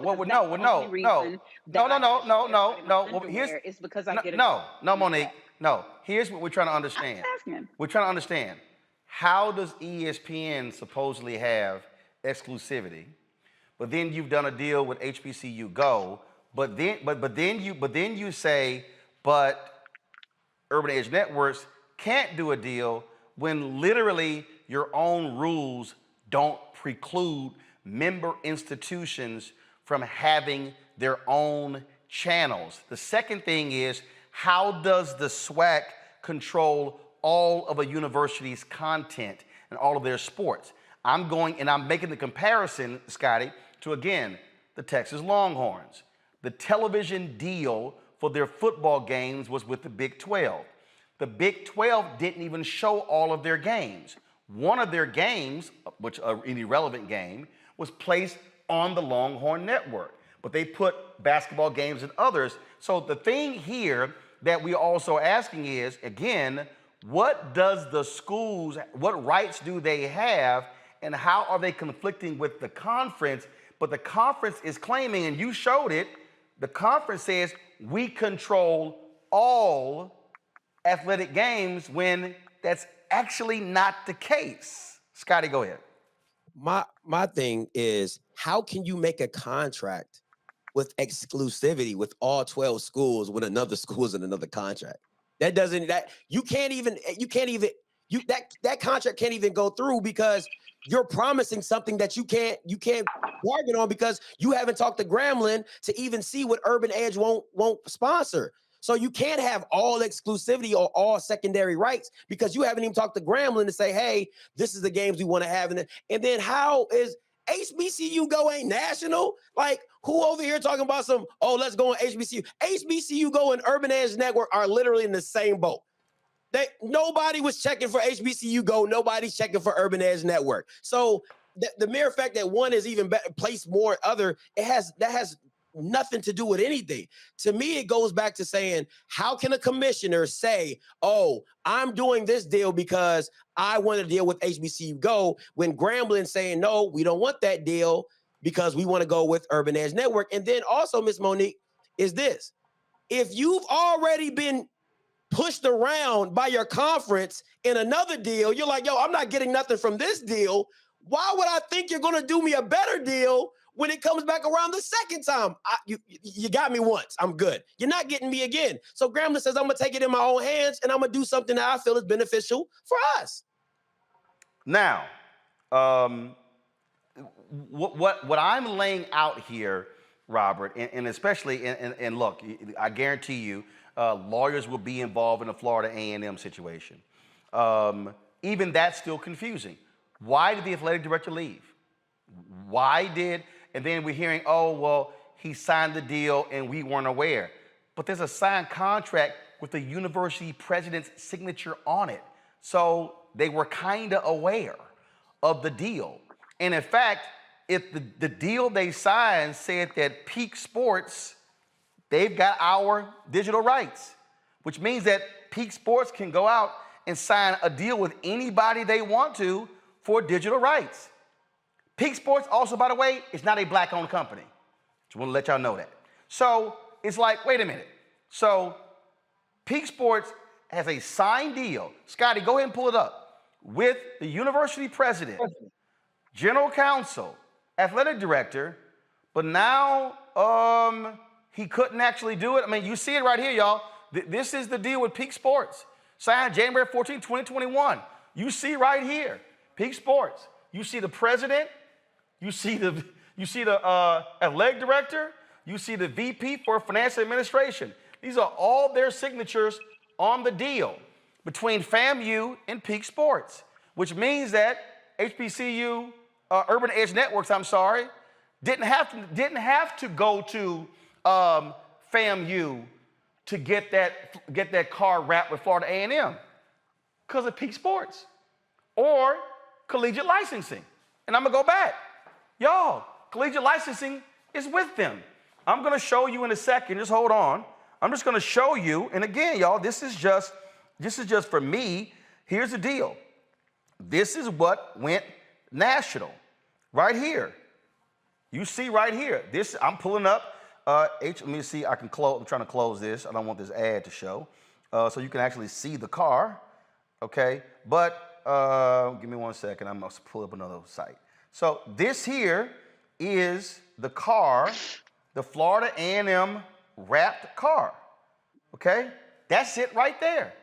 That was the car that all of a sudden caused this thing to blow up, and folks were like, oh my God, Florida A&M were claiming they weren't aware of this car.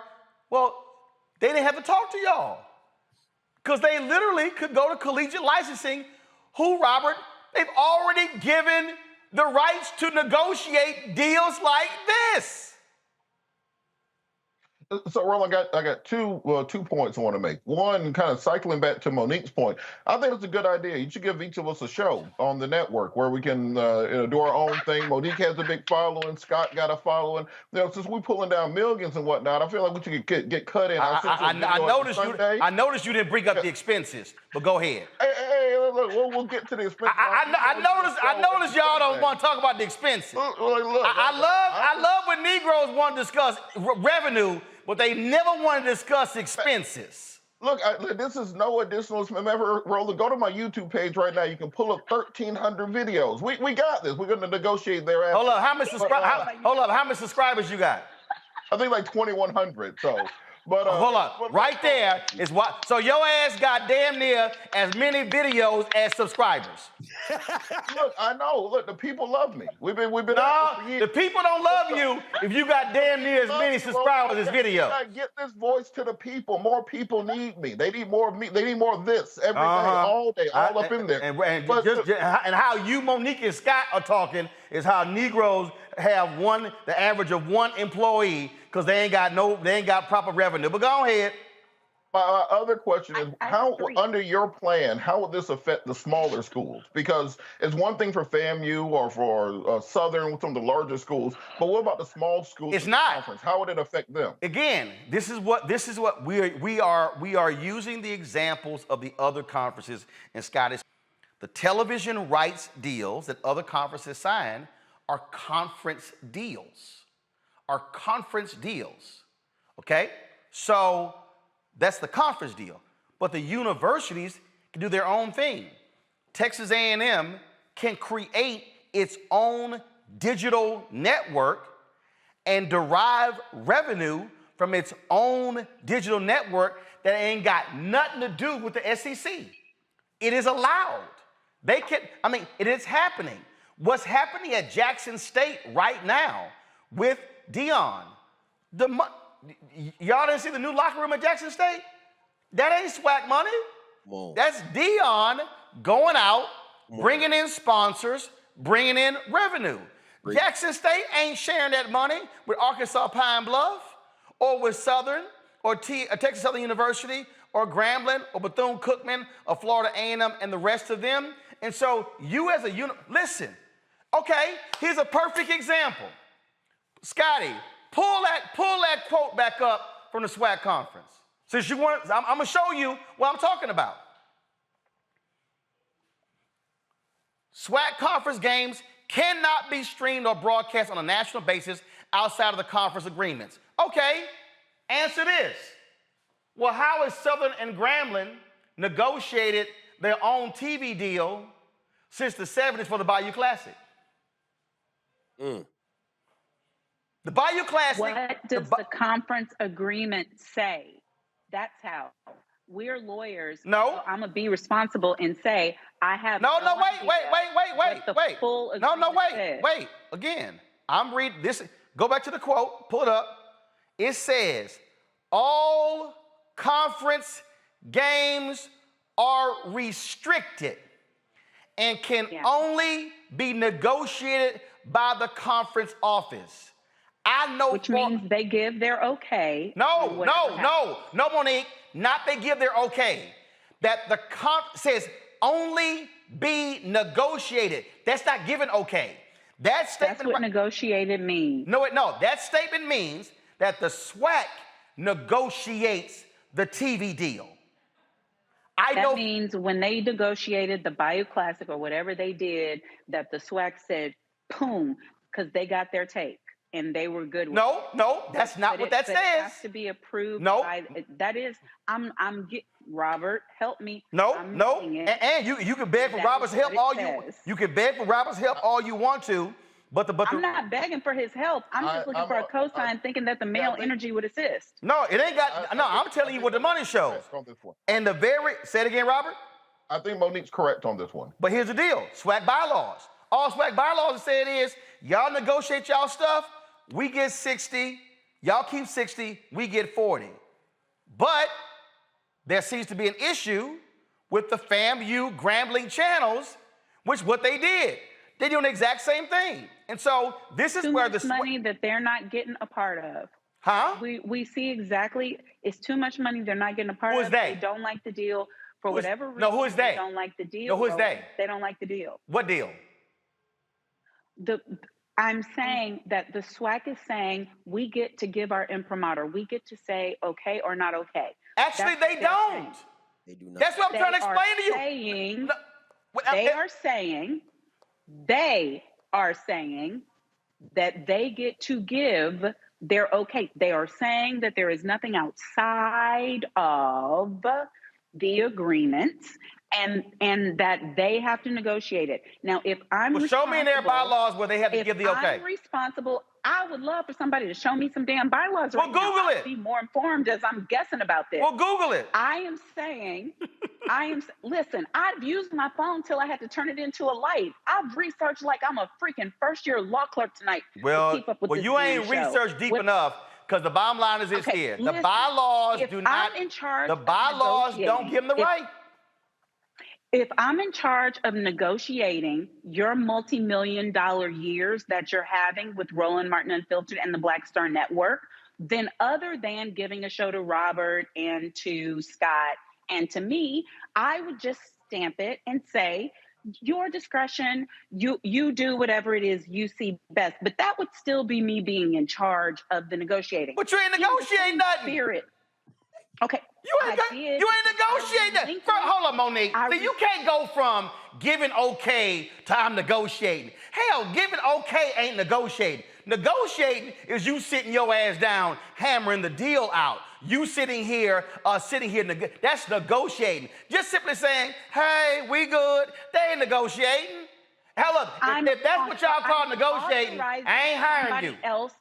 I am authoring somebody else to do it. No, the reason why we're trying to explain it is because clients do it with us all the time. The client is negotiating, but through Robert, through me, through Scott, through whomever.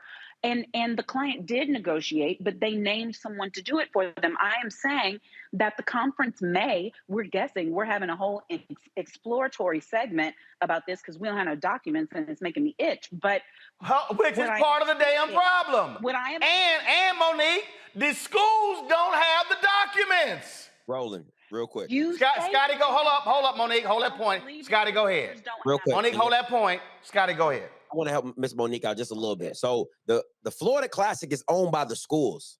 The Florida Classic between Bethune and FAMU, the conference has nothing to do with that. And those two are SWAC schools now. They're SWAC schools. The State Fair Classic is not. It cannot be televised because of the promoter who they have to deal with. They don't even show that game on television. Hold up, wait. That's Prairie View and Grambling, two SWAC schools. Go ahead.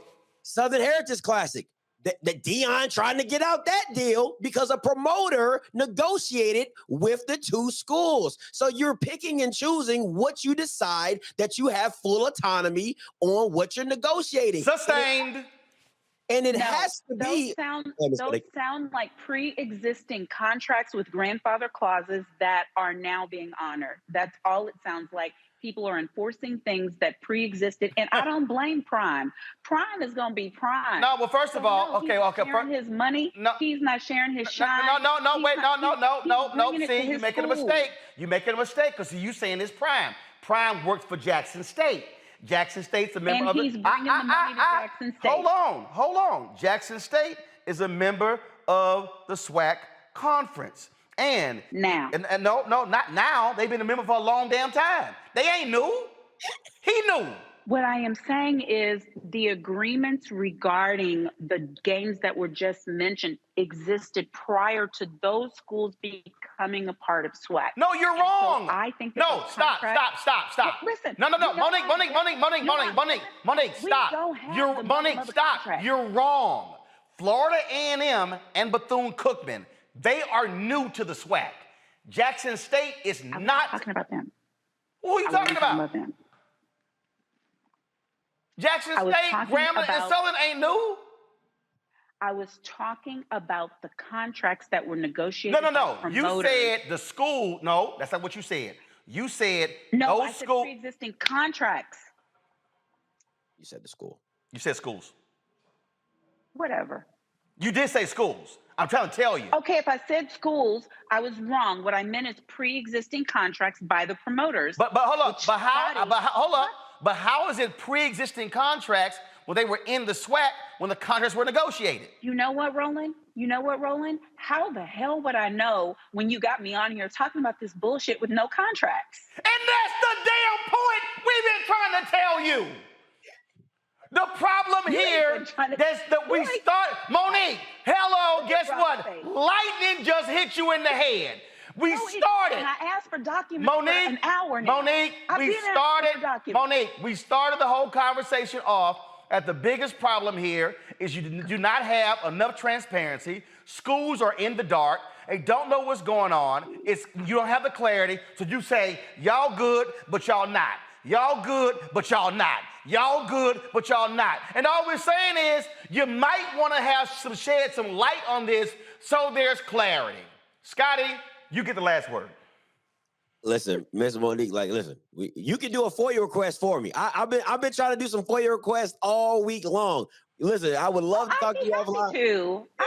I'd be happy to, Scotty. Well, Monique, fine. I'm gonna send you Scotty's email because he hit Jackson State with one. They told him he wasn't specific enough in his FOIA request. And when he comes back, we can put the FOIA request on the screen. Okay, hold up. Good. Y'all can talk offline. Scotty, finish your point. Listen, my point is this.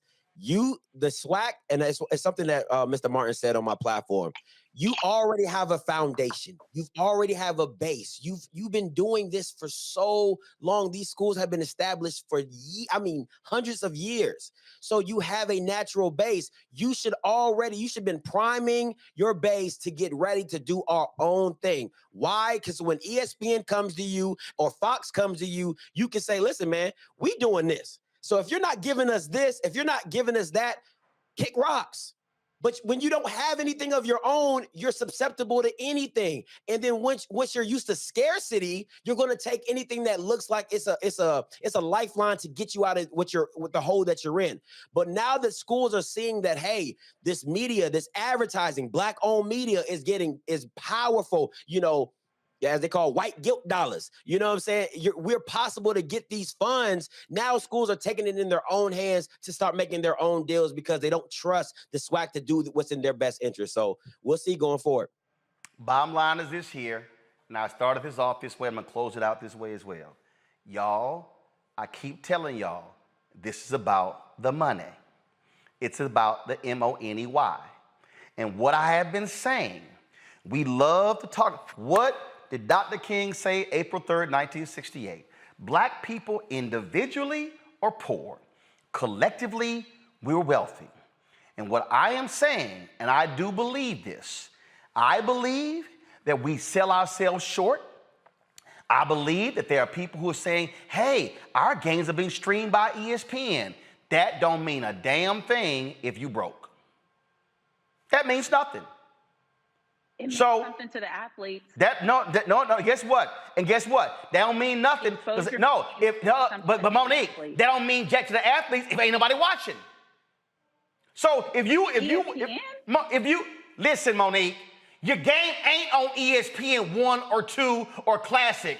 It's on the ESPN streaming service. So the thing what about the HBCU go to? And what I'm trying to tell you is, and what I'm trying to explain to you is, what at the end of the day, how much are you getting? How many are watching? What are you getting in return? The reason the SWAC teams stopped playing in the playoffs is because they were going to the NCAA FCS playoffs and losing in the first round, had to pay their cost to get there. But it took the commissioner 10 years to convince the HBCU presidents to do the Celebration Bowl. And they getting $1 million a year. And so these schools were so hyped about, man, we want to be in the playoffs when they were losing money. And he was like, yo, we ain't making no money going to the playoffs. Why are we not doing a bowl game? Dennis Thomas told me last year it took him a whole decade to convince the presidents and the ADs why we keep losing money. And all I'm simply saying here is I need black people to stop being all about white validation and, oh, we on somebody's network. It comes down, how much are you getting paid? And if HBCU Go or Urban Edge Networks gonna offer you more money than ESPN paying you, damn been on ESPN. Because I showed you the Mississippi Valley State program, I showed you Grambling Stadium is jacked up. I can show you all these HBCUs. If you have been broke for decades, why do you want to be broke for the next decade? And I am arguing that these schools have value, have untapped value that they have not leaned in on because they do not have the right experts negotiating deals on their behalf, and you cannot have people negotiating deals on your behalf who don't know nothing about media rights. And that is what I'm saying. So I look forward to the SWAC coming on here, Commissioner McClellan. He was the AD at Prairie View.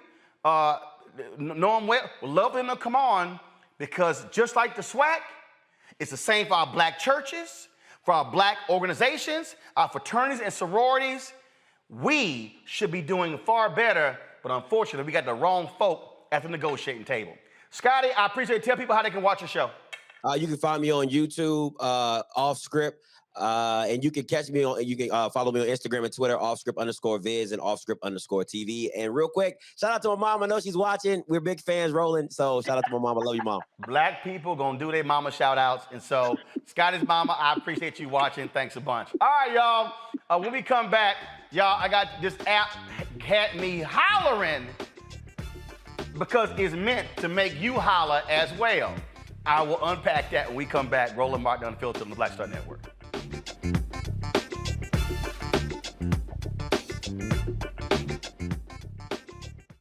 When I first moved to LA, me and Joe lived together, right? And that was a big blessing because I didn't have to worry about paying rent. You know, out here struggling, doing my thing, and that was a big, big help. And then when I moved out, I think that's when I saw the division because I think Joe felt like I didn't need him anymore.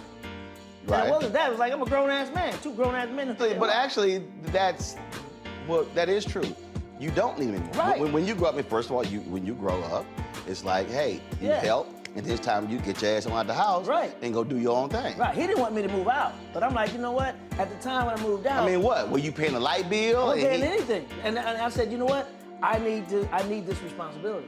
It's gonna make me work harder in my career if I know I got rent to pay, I got bills to pay. I was paying a cell phone bill, that was it. Right. No, but Joe was treating me like a little butler, because I'm telling you, I was like Benson. I'm telling you, man. Please fetch me some water. He was using Jedi mind tricks. Yo, man, you still make them good grilled cheese sandwiches you made when you was little? No, you don't. Next thing I'm at the stove, flipped it, and then it dawned on me, he tricked me again, got me again.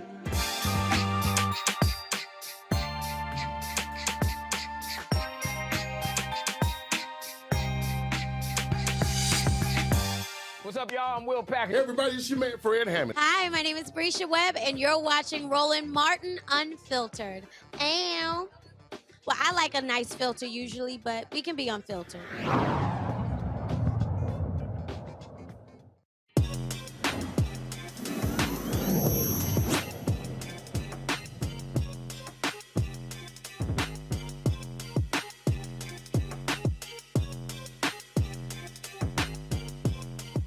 All right, y'all, so I was sitting there perusing on the internet, and I came across this app, and I was like, ain't no way in hell somebody not black created this app.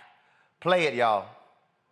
I want you to know tonight that no matter what you're dealing with, if God can get glory out of your situation, it lets you know that God can trust you at the end of the story. That's why Paul picks it back up in the 28th verse. And we know that all things, they work together for the good of them that love God and to the called according to his purpose.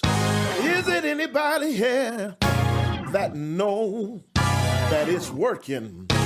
Yes, I know it's working for my good.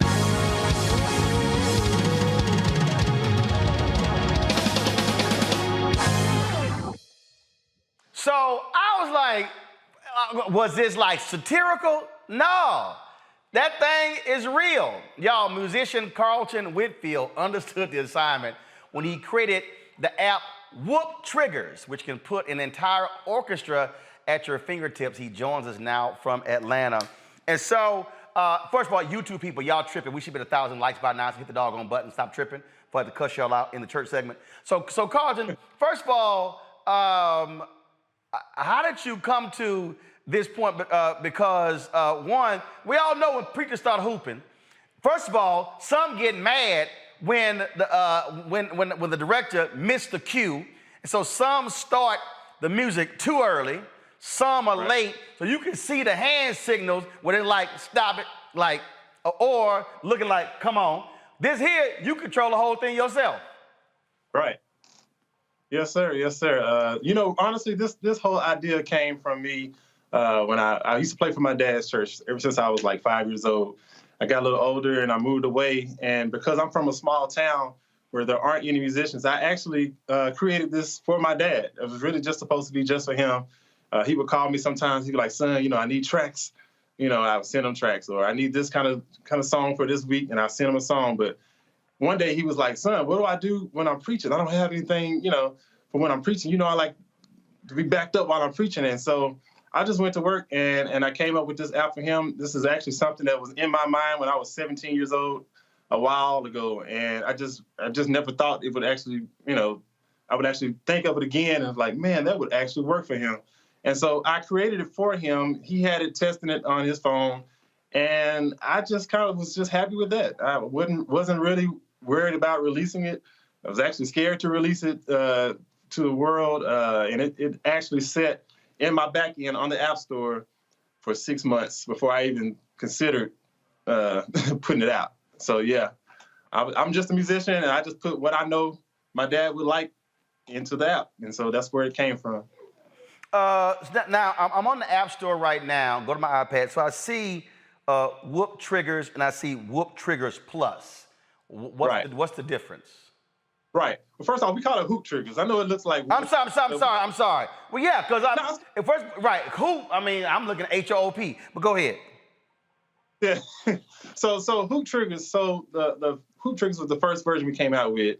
It's a one-time purchase, right? And so you get things like backing up the preacher. You get some music for altar call and some shout music, stuff like that. But with Hoop Triggerz Plus, you will get like more. It's a subscription. It's it on goes. We add stuff to it daily. We add stuff to it weekly, monthly. It's a lot more songs, a lot more things you can use while you're preaching, and it just never ends. So we continuously add all the time. Somebody in the chat room said this is needed, especially when the choir come in on the wrong key. Say that one more time. Somebody in the YouTube chat said this is desperately needed when the choir come in on the wrong key. But you know, I have background vocals on there too, so that's probably what they're talking about. My app now has songs with background vocals, full bands, the whole nine. You can literally run a whole service from your iPad. Either the person that's preaching can do it, or sometimes, everybody's a musician now with this app. The sound person in the back is running it. I've had little kids running it for the pastor. I made it to where it's easy. Doesn't matter who you are, how old you are, even if you have no musical knowledge, it's still possible. Well, that is great, especially like you said, if you're a small church, you don't have all of that. I mean, this makes you real big, and we're now living. Of course, we're still dealing with COVID. A lot of people are still virtual, and so hey, you good? Yeah, a lot of people laughed when they first saw it. I'll never forget. I was scared to release it, and exactly what I was scared of did happen. People laughed. They talked about me. They really talked about me. But then when the pandemic hit, it seemed like things changed. People couldn't go to church. They couldn't, the bands couldn't rehearse, or they were doing everything online. And so this app really, really aided people during the pandemic. And it still does to this day. Whether you're in person or online, it doesn't matter. This app can benefit any church at any size. I've seen churches with 2 members all the way to churches with 2,000 members using this app. One church in Alabama has 3 locations, so sometimes their musicians have to leave at the end of one service to go to the next location to start the next service. And so they use this app at the first location to finish out the service. And the audience really never even knows. They never really even realize that, the musicians are gone. So that's what I'm aiming at, is just to make this sound like the real deal. Let's see, Monique, since you over there humming and stuff, you go ahead and start first. Like your microphone not on, but go ahead. Oh, I apologize. Yes, hallelujah. I just want to say thank you, because it doesn't just help to simulate a real church setting on Sundays. I downloaded years ago. And when there were preachers, young preachers like me who didn't have they hoop straight yet, I'm young preachers like me. I'm the preachers. And the track helped many of us going into empty churches with your music playing to prepare for a Sunday or for a conference or for something like that. So I want you to understand that the Spirit of God is in the work that you do. And I don't care how many people laugh while you're doing it, because anything that aids in the delivery of the good news so that people can be set free, then you're doing the work of God, and God's going to bless the work that you do. And that's why you're on this distinguished platform tonight. And I don't have anything but more glory to add to your story. Thank you for your work, and may you continue and go further and further and further along your path. Wow. I appreciate that so much. That means so much to hear you say that. Y'all excuse my son. He's in the background. I'm here with my kids, so. It's all right. Somebody, yeah. It's all good. Robert? We love the kids. So we all know the internet ruins everything, basically. Is there anything that will stop people from, taking this and using it for their OnlyFans page, using it for less than holy purposes, or is it just whoever wants to just downloads it and just free for all. Just go to town on it. Long as they pay that $59.99. But Carson, go ahead. Why would you want to keep them from it? Yeah, I'm just saying, you know, people be putting feet videos up and you got somebody whooping in the back. Robert, you know damn well you're going to download this app and put it to one of your gun videos. That's a good-ass idea. Stop fronting. And those chord alliances, those chord arrangements have oil on them. I've seen way too many people play like they're shouting and play like they're playing the organ and play like they're hooping and get the Holy Ghost. So I would love it. Robert, yes, put it with your guns. May the anointed dancer do it for the pole. Take these tracks everywhere, y'all. Let's see what happens. Just saying. Carson, go ahead. No, I mean, you're right. You know, I've seen people playing and they catch it. You know, I've seen it all. I see more videos than probably anybody because people tag me in all of them, right? And so I've seen people ordering Starbucks with the app. I've seen people ordering Popeye's chicken with the app. You know, I can't control what people do with it, but I can say that the people who need it, the people who are using it, it's benefiting them, and that's really what matters to me. You know, Amen. You can't control, what they do with your app. You know. Like I said, pay that $59.99. We good. Again, look. First of all, here's the deal. Folk gonna laugh. I had people telling me we were gonna fail. Folk telling me you don't know what you're doing, and all I did was I laughed at them, and I said I ain't doing it for you. Just watch what goes down. And so that's why I'm worried about it. And again, so like I say, when I saw it, I was sitting here. And I was like, hold up, this is a real app. And again, as I started going through it, as I started going through the app, taking a look at it, folks, you can actually see when you go through it, you see all the different ratings and stuff along those lines. And again, when you now realize, again, how our game has changed. I spent a lot of time during COVID helping a lot of preachers deal with their live streaming. They had no idea about a lot of this stuff. I'm talking about I was doing sessions. Folk were calling me personally because they were out to lunch on this whole deal.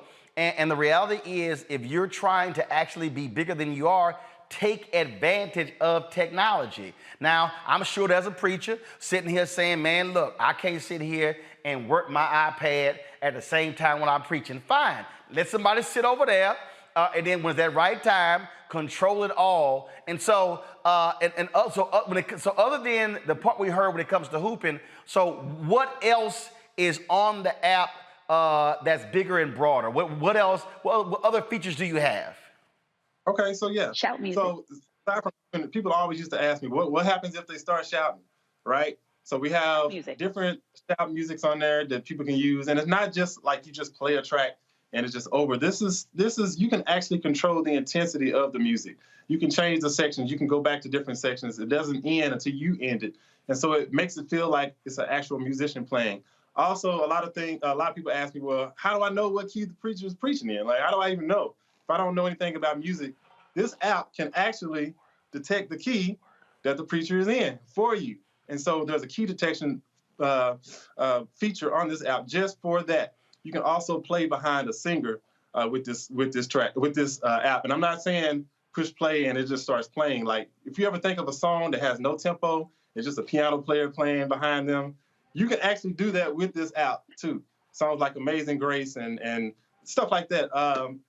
Praise and worship, we have benediction songs. It doesn't matter. I just covered a whole spectrum of the service from start to finish. No matter what, we have something on there. And if it's not on there right now, it'll probably be there next week. All right then. Y'all, it's Hoop Triggerz there. So you got Hoop Triggerz Plus. Y'all check it out. This is precisely why we created our Tech Talk segment to feature brothers and sisters who are in technology, creating their own apps to help folks out. Here the social media. CW is Facebook, Hoop Triggerz on Twitter, CDUBWRLD on Instagram, hooptriggerz.com is the website. Carter, we appreciate it, man. Thanks a lot. Thank you so much for having me. I really, really appreciate it, and I do not take this for granted.